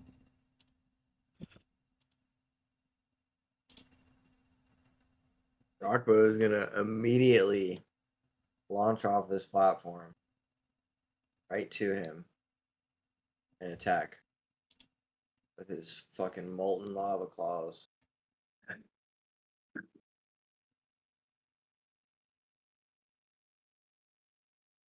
Alright, go ahead and roll 1d100 2 times.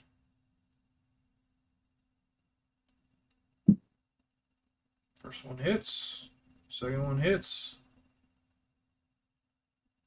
5 and 2. Alright, 7 points of damage. She's just like amazed at the speed that this thing pursued him with. Like, holy shit! What the hell is this bird? Again, just like kind of like lays into him through the illusion, through the blur. Looks a little panicked. So that's what, 7? 5 to get 7 points of damage. Alright, still a little rough.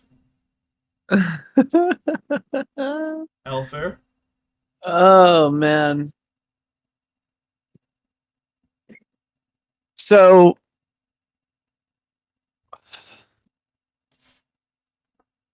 I can withhold actions, right, and cast during other people's turns. It effectively like swaps the order. Yes, you can. Like you sacrifice your turn now, and then when that action takes place that would trigger what you're saving for, it bumps you in front of them. Okay. As it were. And then you're like permanently there in the initiative. But I can like move no, you can't with hold an action. If you're gonna it's a full round to hold an action. Gotcha. Well, yeah, I'll just say like we did screw that up a couple episodes back. Okay. I'll just be like I'm cowering, like I see this thing kind of creeping up, and I'll just like burrow back up against the pillar and pretend to be like in fear and in my turn. All right. Dedicato's turn. Get that out of the way. Brommus, back to you. Oh, you're muted.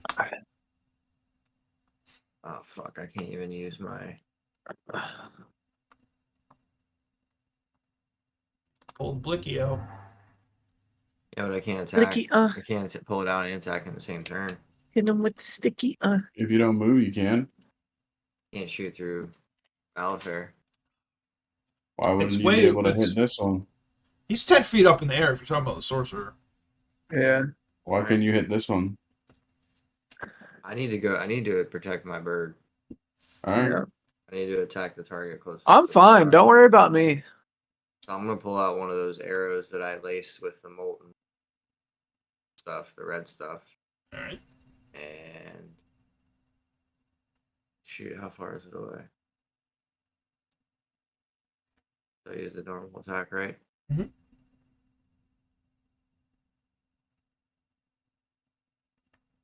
Hmm. Yeah. All right, so you just fire one off, and again, just threads into him. Although they seems to hit like any other arrow would hit. Doesn't quite have that same effect that it did on the weird leonine things that filtered into the room. But it definitely hit him. It definitely hurt. Not taken. Help the bird! I yell out.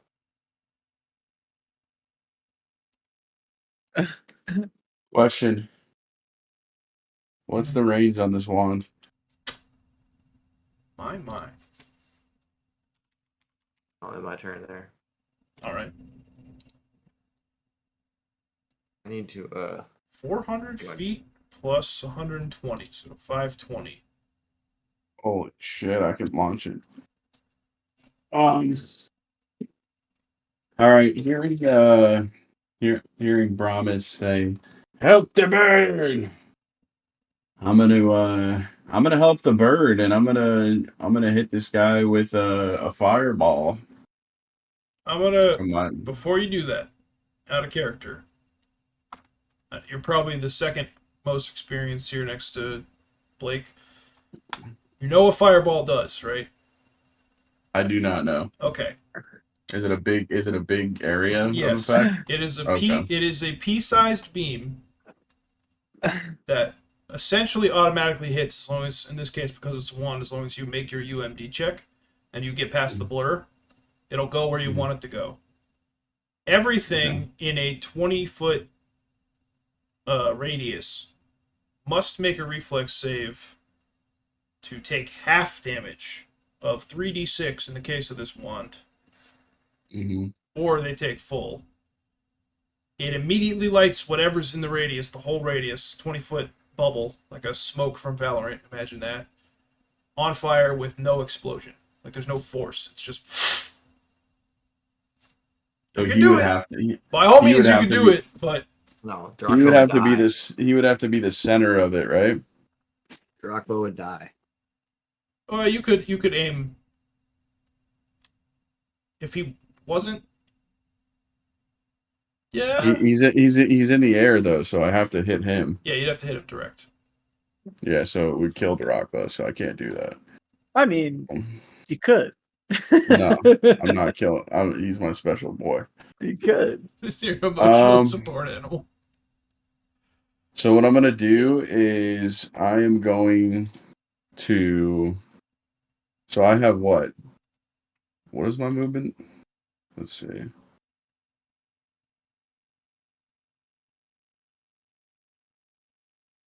My speed is 30. So I could just get over this wall, basically, right? Yeah. I can get to like there, because that would be 20. Is me getting in this corner of the circle Yeah, considered half? that's 10 feet. That square. So I could get to this one? Yes. That'd be 40. Right? No, wait. 5, 10, 20. But would it? You could go one more. All right, I'm gonna move up to here, and then I'm gonna cast. I'm gonna cast Acid Splash on this one. Okay. Let her rip.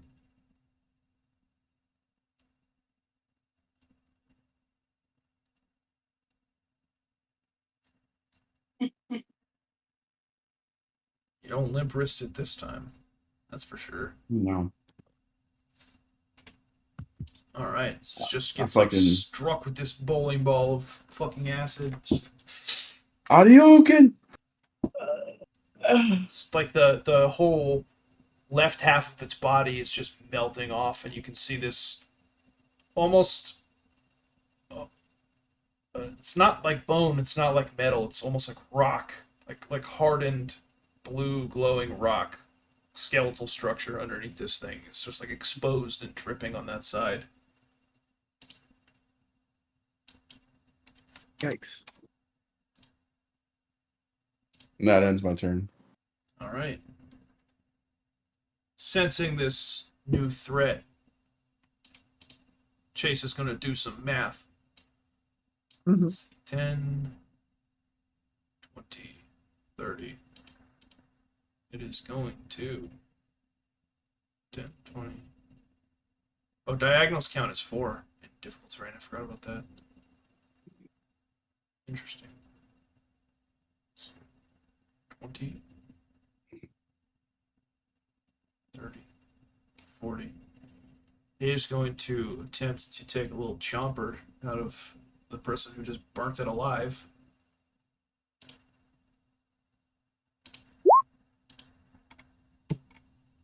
That was a 16 do. Before you do any damage It rolls, hits. All right. I'll assume it kind of like you see it like shake, and it's like tentacles, or like, and it jumps kind of over me Mhm. towards him. As it's in the air, I like and like throw its energy towards the sorcerer and cast Murderous Command again. All right.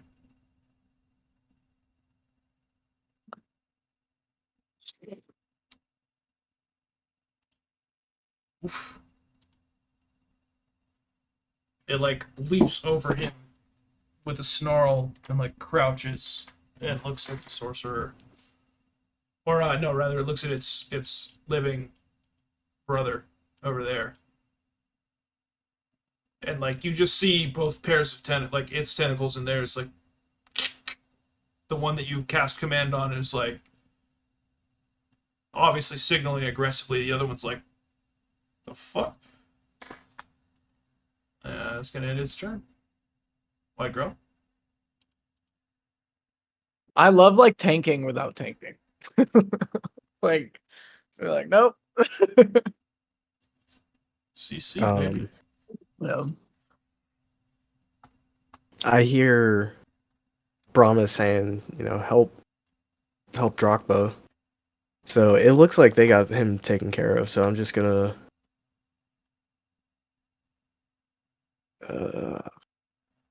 hold on. So this whole double terrain thing is a little confusing. Every square in a straight line is 10 feet instead of 5. It's just Okay. double. So if that's 25 feet, it would be 50 of your movement. But diagonal is 4 times. So Yeah. it's 20 Okay. feet. So it'd probably diagonally. be better if you went like this way, and then that's Okay. 30, and then that's fit. So And you could get right next to him if you double moved. You could get right there. Yeah. Oh. I'm just gonna run over here, get Drachma's back. And then that's it. I'm here. Get ready. Wait, I got my sword out, right? Yeah. Prepare. Sensing the hostility from the other Akata, the first one that you would cast Murderous Command on is gonna like look around the room and start like backing up, like something's not right, and it's gonna just like take a 5-foot step, and that's gonna end its turn.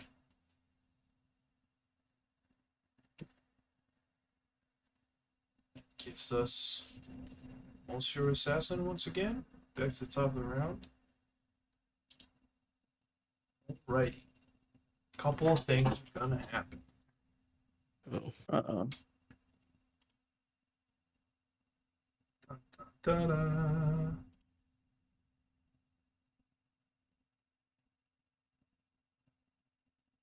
Okay, he is going to cast a spell.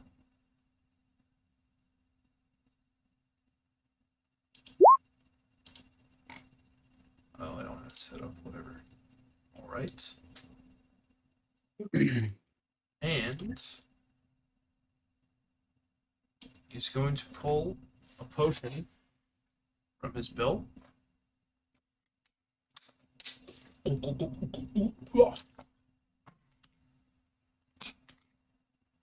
And that's going to end his turn. Oh, that's not good. It's certainly not good. Drachma. Can attack and move, right? Yeah. Rakba is gonna fucking attack him. Primal Talons.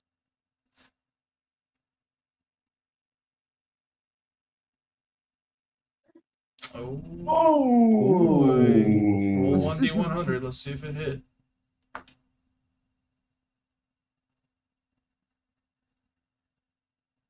Wow. Oh, it just made it. Holy shit. I sacrificed mage armor for Blur. Son of a bitch. Right. Okay. So that is 4 points of damage. Not bad, not bad. And as he hits, he flies away and lands over on this bookshelf. Alright.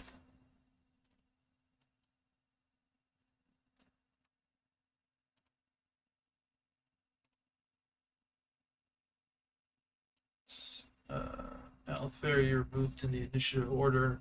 Like when you reserve an action, it permanently changes your initiative. So Gotcha. maybe there. So Makes it's sense. back to Brommus until the combat's over. Mm-hmm.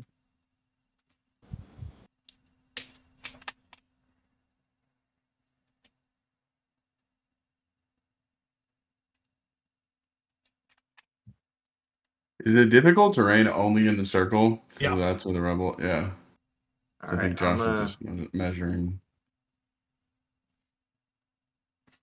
Is that all right? Movement? That measurement? Or am I too close to the difficult terrain? No. It's inside the bounds of the circle.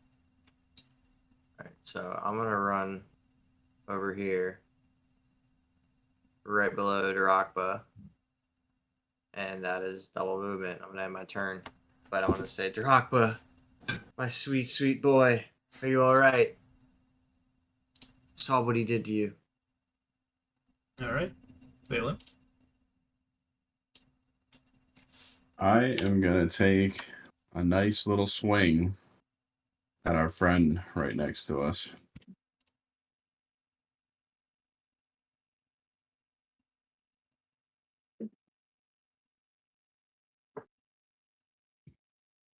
How do you slay thine beast? I just cut his head off.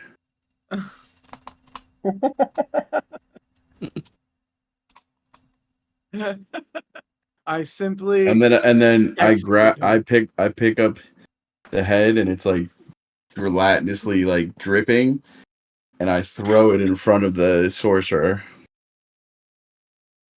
He cackles maniacally. Do you want me to cackle maniacally? Yes. Mm-hmm. Yes. Mm-hmm. Mm-hmm. I gotta practice that. I don't think I've ever said this in Discord before, but I think you need to turn your noise suppression off. Off? Yeah, because it mutes you when you get really loud. No! Oh, I want to man. hear all of it. I want to hear all we of it. didn't hear any of that. Well, it'll be in the recording. Cool. Good. I'm working on some modulation stuff too for like echo effects and other shit too that we'll be able to that's you'll be cool. able to hear it in Discord and on the OBS too. So I've Wow. definitely never specifically said, "Hey, Chase, turn your noise suppression off." Not aimed at you, but yeah. the other Jay.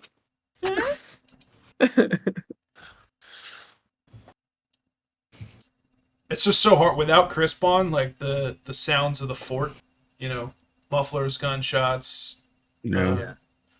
Puerto Rican music from next door. All right. Anything else That's you the end like? of the turn. Nope, that's it. Alafair? All right, so this guy's eyes locked on. Oh, that broke up. I heard eyes locked, and then it. The this thing closest to me is eyes locked on him. He failed that will throw, right? He's dead. I just The killed one him. right in front of you is Oh. the one that Valen cut his head off. Oh, okay. So this is the only one still alive? Oh, this one over here. Look at it. Oh, They have that one. They Okay. have death marks. Murderous command stays on, right? But Like no, he's- it lasts until they attempt Successfully attack. I think it's just until they attempt it. Oh, okay. I gotcha. All right. Well, I'll kind of like just start clamoring my like realizing like, you know, I'm like fighting these things off me. I'll kind of look over and see them. Oh god. I'll just kind of like start clamoring my way through the rocks like you know, like falling over, and I'll be able to make my way right to the edge of the ring here with a double move. Or is it 60 or 40? I'm sorry. For you, what does it say on your sheet? What is your regular movement? Let me see. It's all the way to speed is 30. Okay, so so it's 60. would be your double. Okay. So I can if this is 20, so that's 40. So I can move an extra 20 side of here, right? Yeah. Because this is no longer difficult terrain. Okay, cool. So then I'll like just Wait, go no, hide behind hold this on, thing. hold on. This is not. There's no way to program difficult terrain. Gotcha. So I was here. 10 feet, 20 feet, 30 feet, 40 feet, and then yes, Right. you have 20 unrestricted outside of that. Yes. Right. Yeah. Okay. Yeah. Yeah, that's what I was saying. Gotcha. Well, I guess I wouldn't be able to move through this anyway, and I'll just go right here. I'll like come. Oh, Brommus. Yeah, those are like glass, like tables with glass cases on top that mummies are inside of. Okay. Anyway, Just for those flavor. were the ones that like.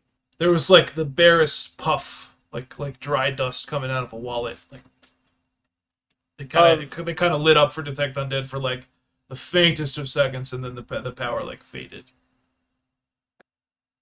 Okay. That'll end my turn. All right, Widegrowl.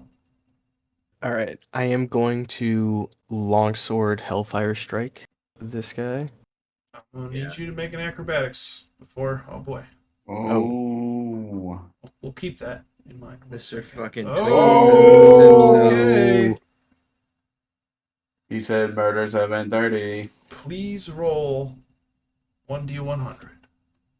Here we go. Yeah. Oh, Let's go. okay.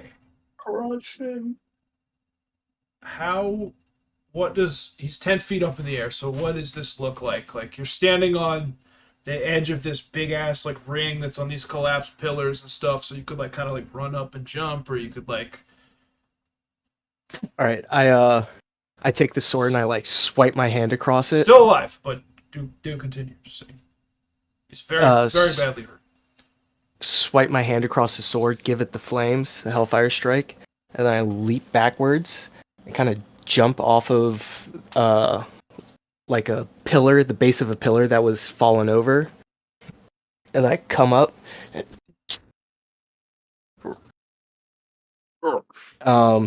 Where you stab him? I get him a good chunk in his arm.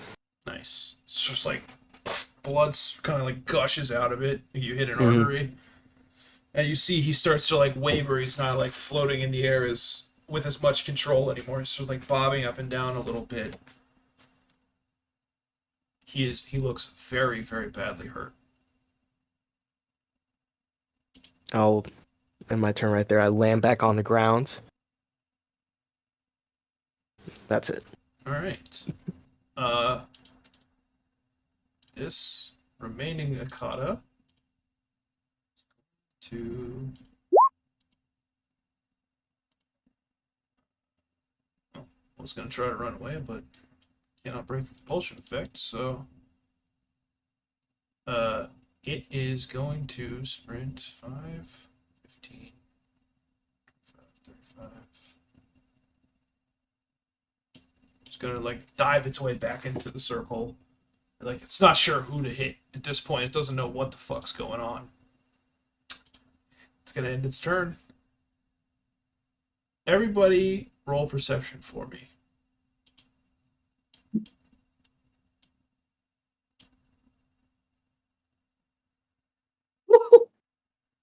Oh, I did it. All right. I did it. I'm aware. All 5 of you see his blade start to glow like a faint white aura. Alafair and Widegrowl, both of you guys roll spellcraft. Oh, great. Well, isn't that just great? That's not great. Oh, Hang on one That's second. great. oh, I'm aware. I am aware. I know. Don't know what I know yet, but I know. I see. Alafair, you recognize Spell Strike.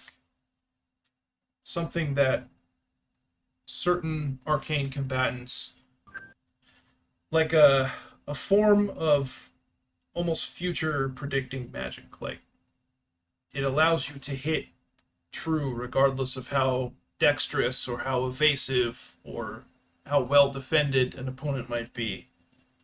It allows you to almost like see all possible futures and at exactly the right moment strike true. Oh, okay. Okay. You see this as he charges at Valan, flying. Okay. Oh.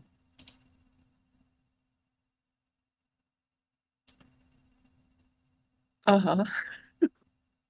Protect the elf. Make a reflex save. Alafair, make a reflex save. Oh. Oh.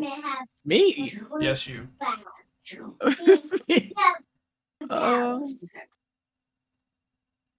That's not good. You can attempt to shout some kind of warning. What if I were to, well, I guess I can't cast out of turn. You could have if you successfully saved on the throw. That's I was gonna say, if I message him, will it get the point across instead of like shouting and him not hearing it or something like? But, I think not with a 5. yeah, I mean, I'll attempt to on your flank or something, but he He doesn't hear it. As you see him fly towards you, Valen, at speed, surprisingly, like very fast. You know, he traverses 60 feet in a second through the air, effectively.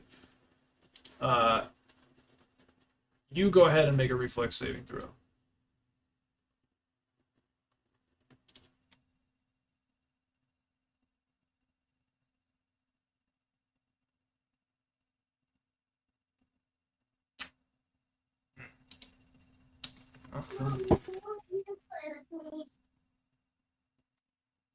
Ignore. I'm just gonna tell you guys out of character because I don't know any other way to do this. True Strike is a plus 20 to your next attack. What the fuck? So it hits no matter what. It also can't nat 1. I'm only clicking this for the damage. Ignore anything else.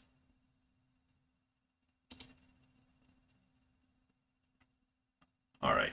So he like flies at you, and he goes, "Should have ran when you had the chance, boy," and like dives into you as he's flying.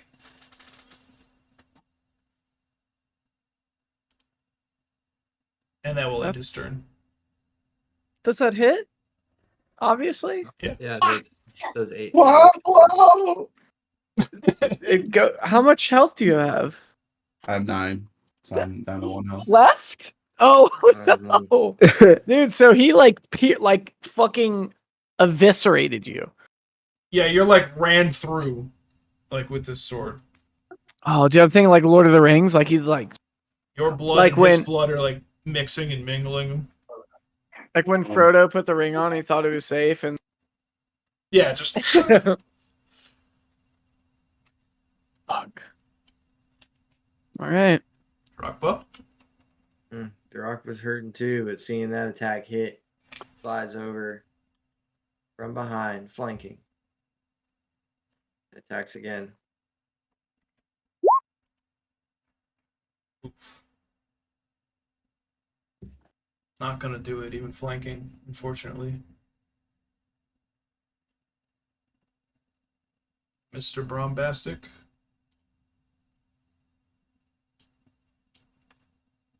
What do you got for the man?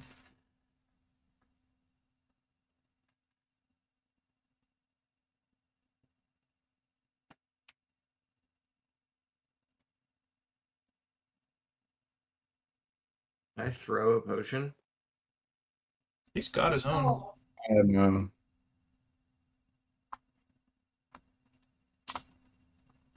All right.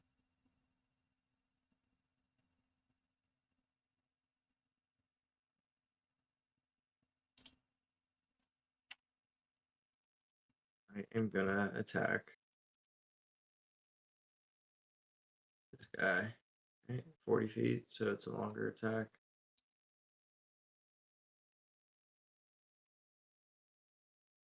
Hmm. 1d100, if you would.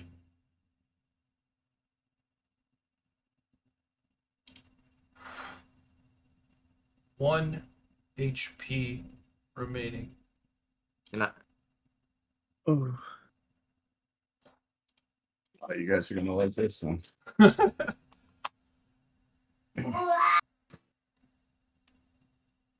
maybe we should ask him why we're here or how we got here. Oh no, I know how he got here. All right. I'm gonna shocking grasp him, and then I'm gonna swing my sword with Adam as well. Make both attacks as normal because he's being flanked. We don't have to do the -2. Yeah, Ooh. it's just a fuck down. Yeah. How do you finish? I this shock off? I shocking grasp him. I grab him like right on his heart, and I just watch the life leave his eyes, and then I just cut his head off with my sword. Nice. Beautiful. Dude. Poetic. What- Could not have asked for a better ending to your initial arc. I should have ran. And I'm You should just, have I'm never just, came. I'm just cackling. Blood fucking spurting out of your mouth.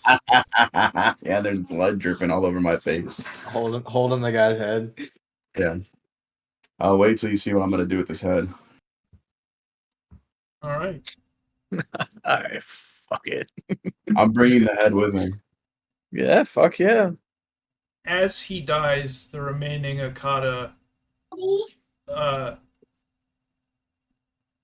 sort of is standing in the shadow of this lone obelisk, but still standing in the center of this thing. And at the tip of the shadow where it touches the ground, it makes a right angle, and the Akata like fades into the tip of that right angle and just vanishes as though it weren't there. What the fuck? Like it blinks out of existence the same way that it came.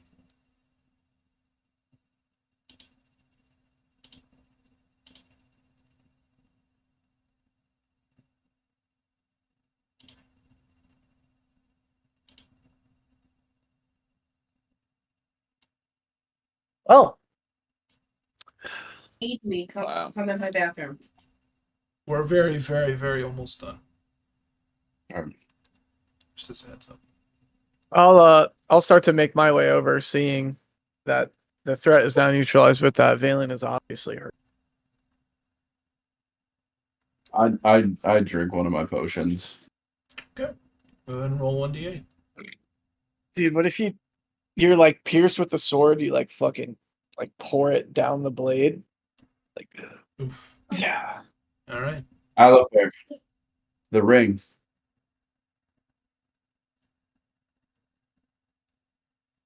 The what? The ring. What ring? Charm person I'll said. give you. I'll give you whatever amount of gold you want for it. Just give me the fucking ring. What ring? Charm person said. You charm me? Make a will save. Hypnotic stare. Okay. Just casting Um, stuff on your own party that's supposed to be your boys, and then complaining that I I don't want to be your. I don't have bad intentions of keeping the ring. I already have a plan for it. Hold on one second, Jared. I was looking at something. Yeah, so the stare is effectively negated because of Elven immunity. Okay. So null and void on both ends. Mind affecting and sleep do not work on elves the same way normally. But you can still, I mean, you still gotta roll a will save if he's charming you. Yeah. Oof. Well, This is Well- like the man who effectively raised you. We didn't go like, I didn't put this in the document, but Althanos is like your like fifth cousin. You know what I mean? This guy that I just killed. No, the ring. Oh yeah, yeah. Yeah, he's like your bodyguard and royal protector and all that stuff that you grew up with. Like, so I just imagine you're just fucking not having it. Like, not you just nothing's even gonna get to you. Like,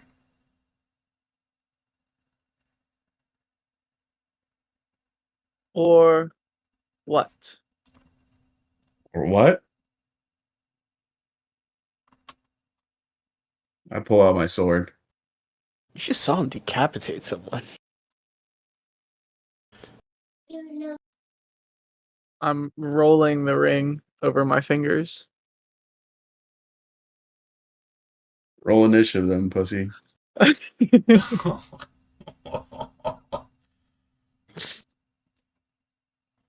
oh my god, what was that? A 19 or something or 18?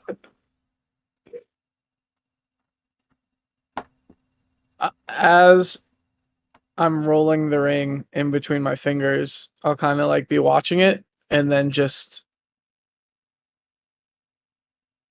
And it's vanished. And then I'll kind of like point to his pocket and cast prestidigitation.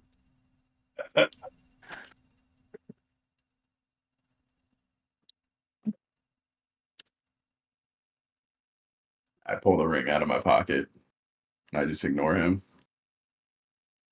Do I have a ring with a seal on me? Yeah. I take my ring off. I put the ring that was his on. And I take the ring and I stick it into the eye socket of my ring. I Thanks. stick it in the eye socket. I say, we have to make it to the post office. So I'm mailing them the fucking head back, boys. Yes, sir. I love it. They sent the hand, you sent the head.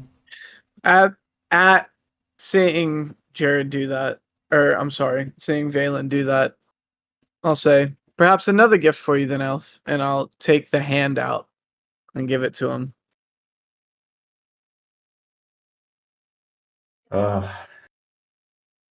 He was a good friend. He looked after me. My fifth cousin. He was always hard on me, but with good intentions. I'd say you got your revenge, and I'll kind of kick the latent body. Can I since I'm doing that, can I inspect him? Is there anything? I mean, the armor he was wearing looked pretty crazy. Well, it's just a cloak and a ceremonial hat of sorts. But if you'd Okay. like to, loot the body. He would perhaps have a dagger on him as a source. Well, no dagger. He had a masterwork longsword. I remember that, but He Okay. has a potion of cure light wounds don't mind if I do. and a scroll of fog cloud. Do not mind if I do. So yeah, I'll assume I like kind of kick him. As I kick him, his like cloak like flays open, and I just see those things, and I've got sticky fingers, so I reach over and pick him up. And as I grab the potion and the scroll, I'll jokingly look at Valen and say, "For the ring, maybe." Like knowing he's obviously gonna say no. That's all. Cool. All right. You guys Can I- gonna stay here? Or are you gonna fucking? What Do about- we, give me- let's give me one head to the second, guys. exit. Man, we got to Well- figure out what the fuck just happened. What about the masterwork longsword? Yeah, About can us. It's up for grabs, and it is not surviving into the main campaign. So if you want to take it for flavor, go ahead and take it. Whoever. I think I'll- John I'll take it. or Valen. I'll take it. I'll hang it above my mantle. Remembering the Nice. good old days of when I met the boys. Yeah. Right? And yeah, never mind. If we were in the actual campaign, I would do. I was gonna say I want to check the tombs. That's what I was thinking of during that fight. I'm a thief, guys. Like it's just I'm sorry. It's my character. Like I don't know. This exhibit is fucking trash. This Yeah.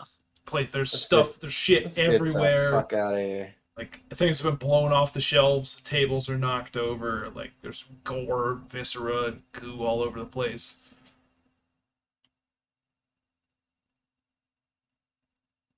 Let's get back to town. Need to get my bird something to eat. You need some help. I packed the head in my bag. Nice.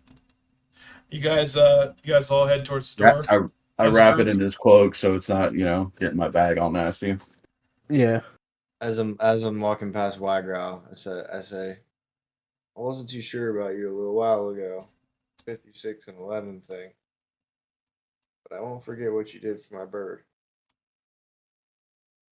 Nice. Anything for a pretty bird. All right. Rockwood rubs his head against him. Everyone roll perception for me. All right. Oh boy. Just continue like I'm here. I have to deal with my son real quick. I'm sorry, You're guys. good. You're good. You're good. Yeah, it's okay, dude. How dare you into your child? Of course. Oh, we are. Holy shit! It's 10:20. Yeah. Well, we started a little bit late, so. Yeah, 3, 4. I am once again blissfully unaware. I'll roll Valence just so you can listen to it back. Just perception all the way down.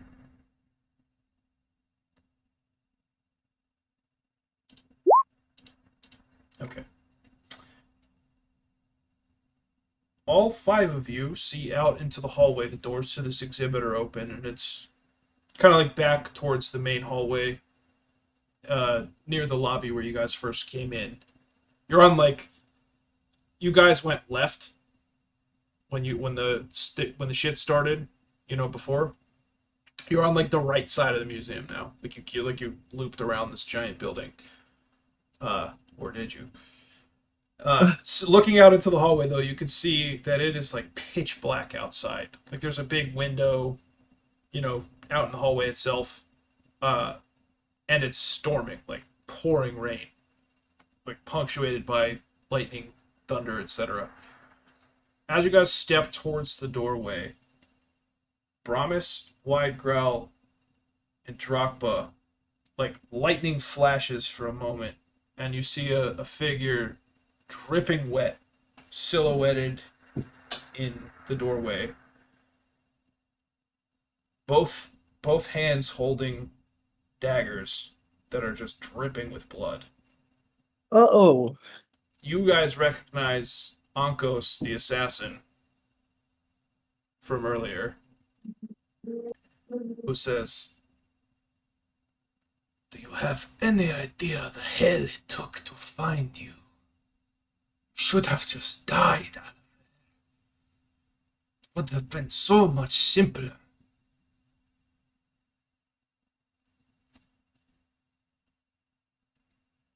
He like takes one step into the room.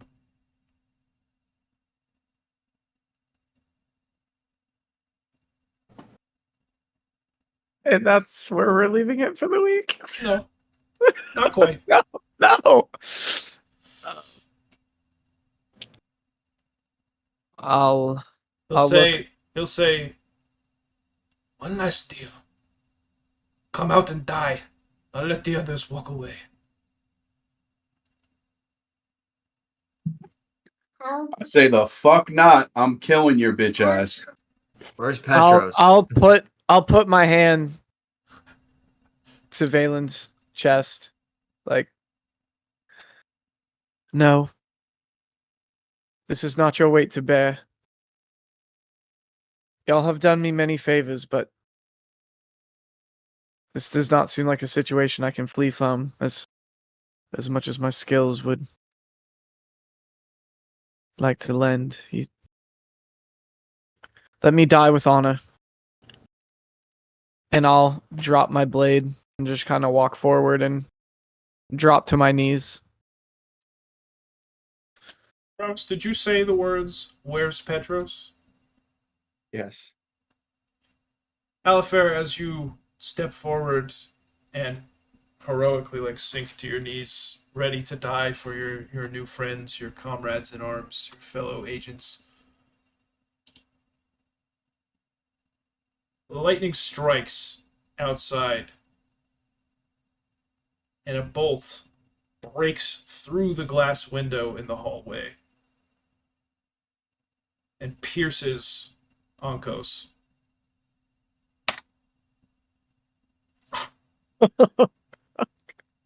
As where it like rips right through him from his back, and it comes out and hits the ground in front of him. And silhouetted in front of this assassin is the rain-soaked, familiar profile of an old man in green and gold-trimmed robes holding a sword One leg. with one leg. He says, "Not on my watch. Cur."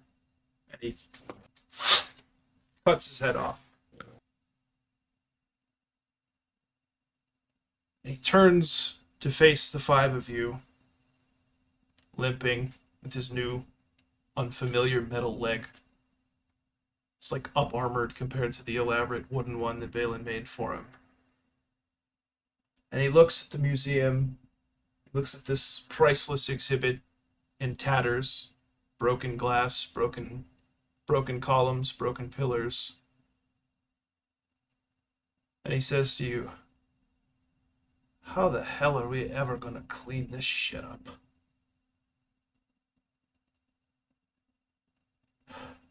Brommus. Maybe time to bust out the flay leaf. And we will see you guys for the epilogue next week. A brief wrap up. And then episode 1 in person. Congratulations. Oh Nice. boy. Survived the prequel, boys. Holy shit, dude. That Oh, was yeah. crazy. No, the That was crazy. like scripted. I say white magic. Oh, what? One health, elf versus elf finale. That was Yeah. beautiful. Well done, guys. And I just shocking grasp him. Just slaughtered him. That was great. The whole museum. Literally sequence was blood cool. just like pouring out of your mouth. Like I just imagine like a fight scene where they get Oh, yeah. like go like closer Mhm. to like fight. I thought he was gonna like shock and grasp and like grab the sword. Dude, me And, like, too. That's why. It's just like instead he like Temple of Dooms him. Yeah, Gnarly. that was so sick. I just had wolves fucking flying over my head. I'm like a fucking band director. Like, "Woo, go away, go away. All right, fuck yeah, dude. I also just want to state that John had to make a DC 20 acrobatics check to hit the guy in the air. He rolled a 24. Wait. You literally jumped He in the air crit and hit a him with like a 23 for basically like max base damage, Go here. not max overall damage. Okay, I want to go here. And he beat the blur Go chance. back there. Yeah, that is wild. That's The insane. chances of that are so low. He also hit his Without first knowledge raging, check. by the way. And he went absolutely insane with his first Arcana check that he hit all campaign long. Yeah, and he missed. Yeah. Perfect God, roll. the first one, I have +5 to Arcana. Arcana.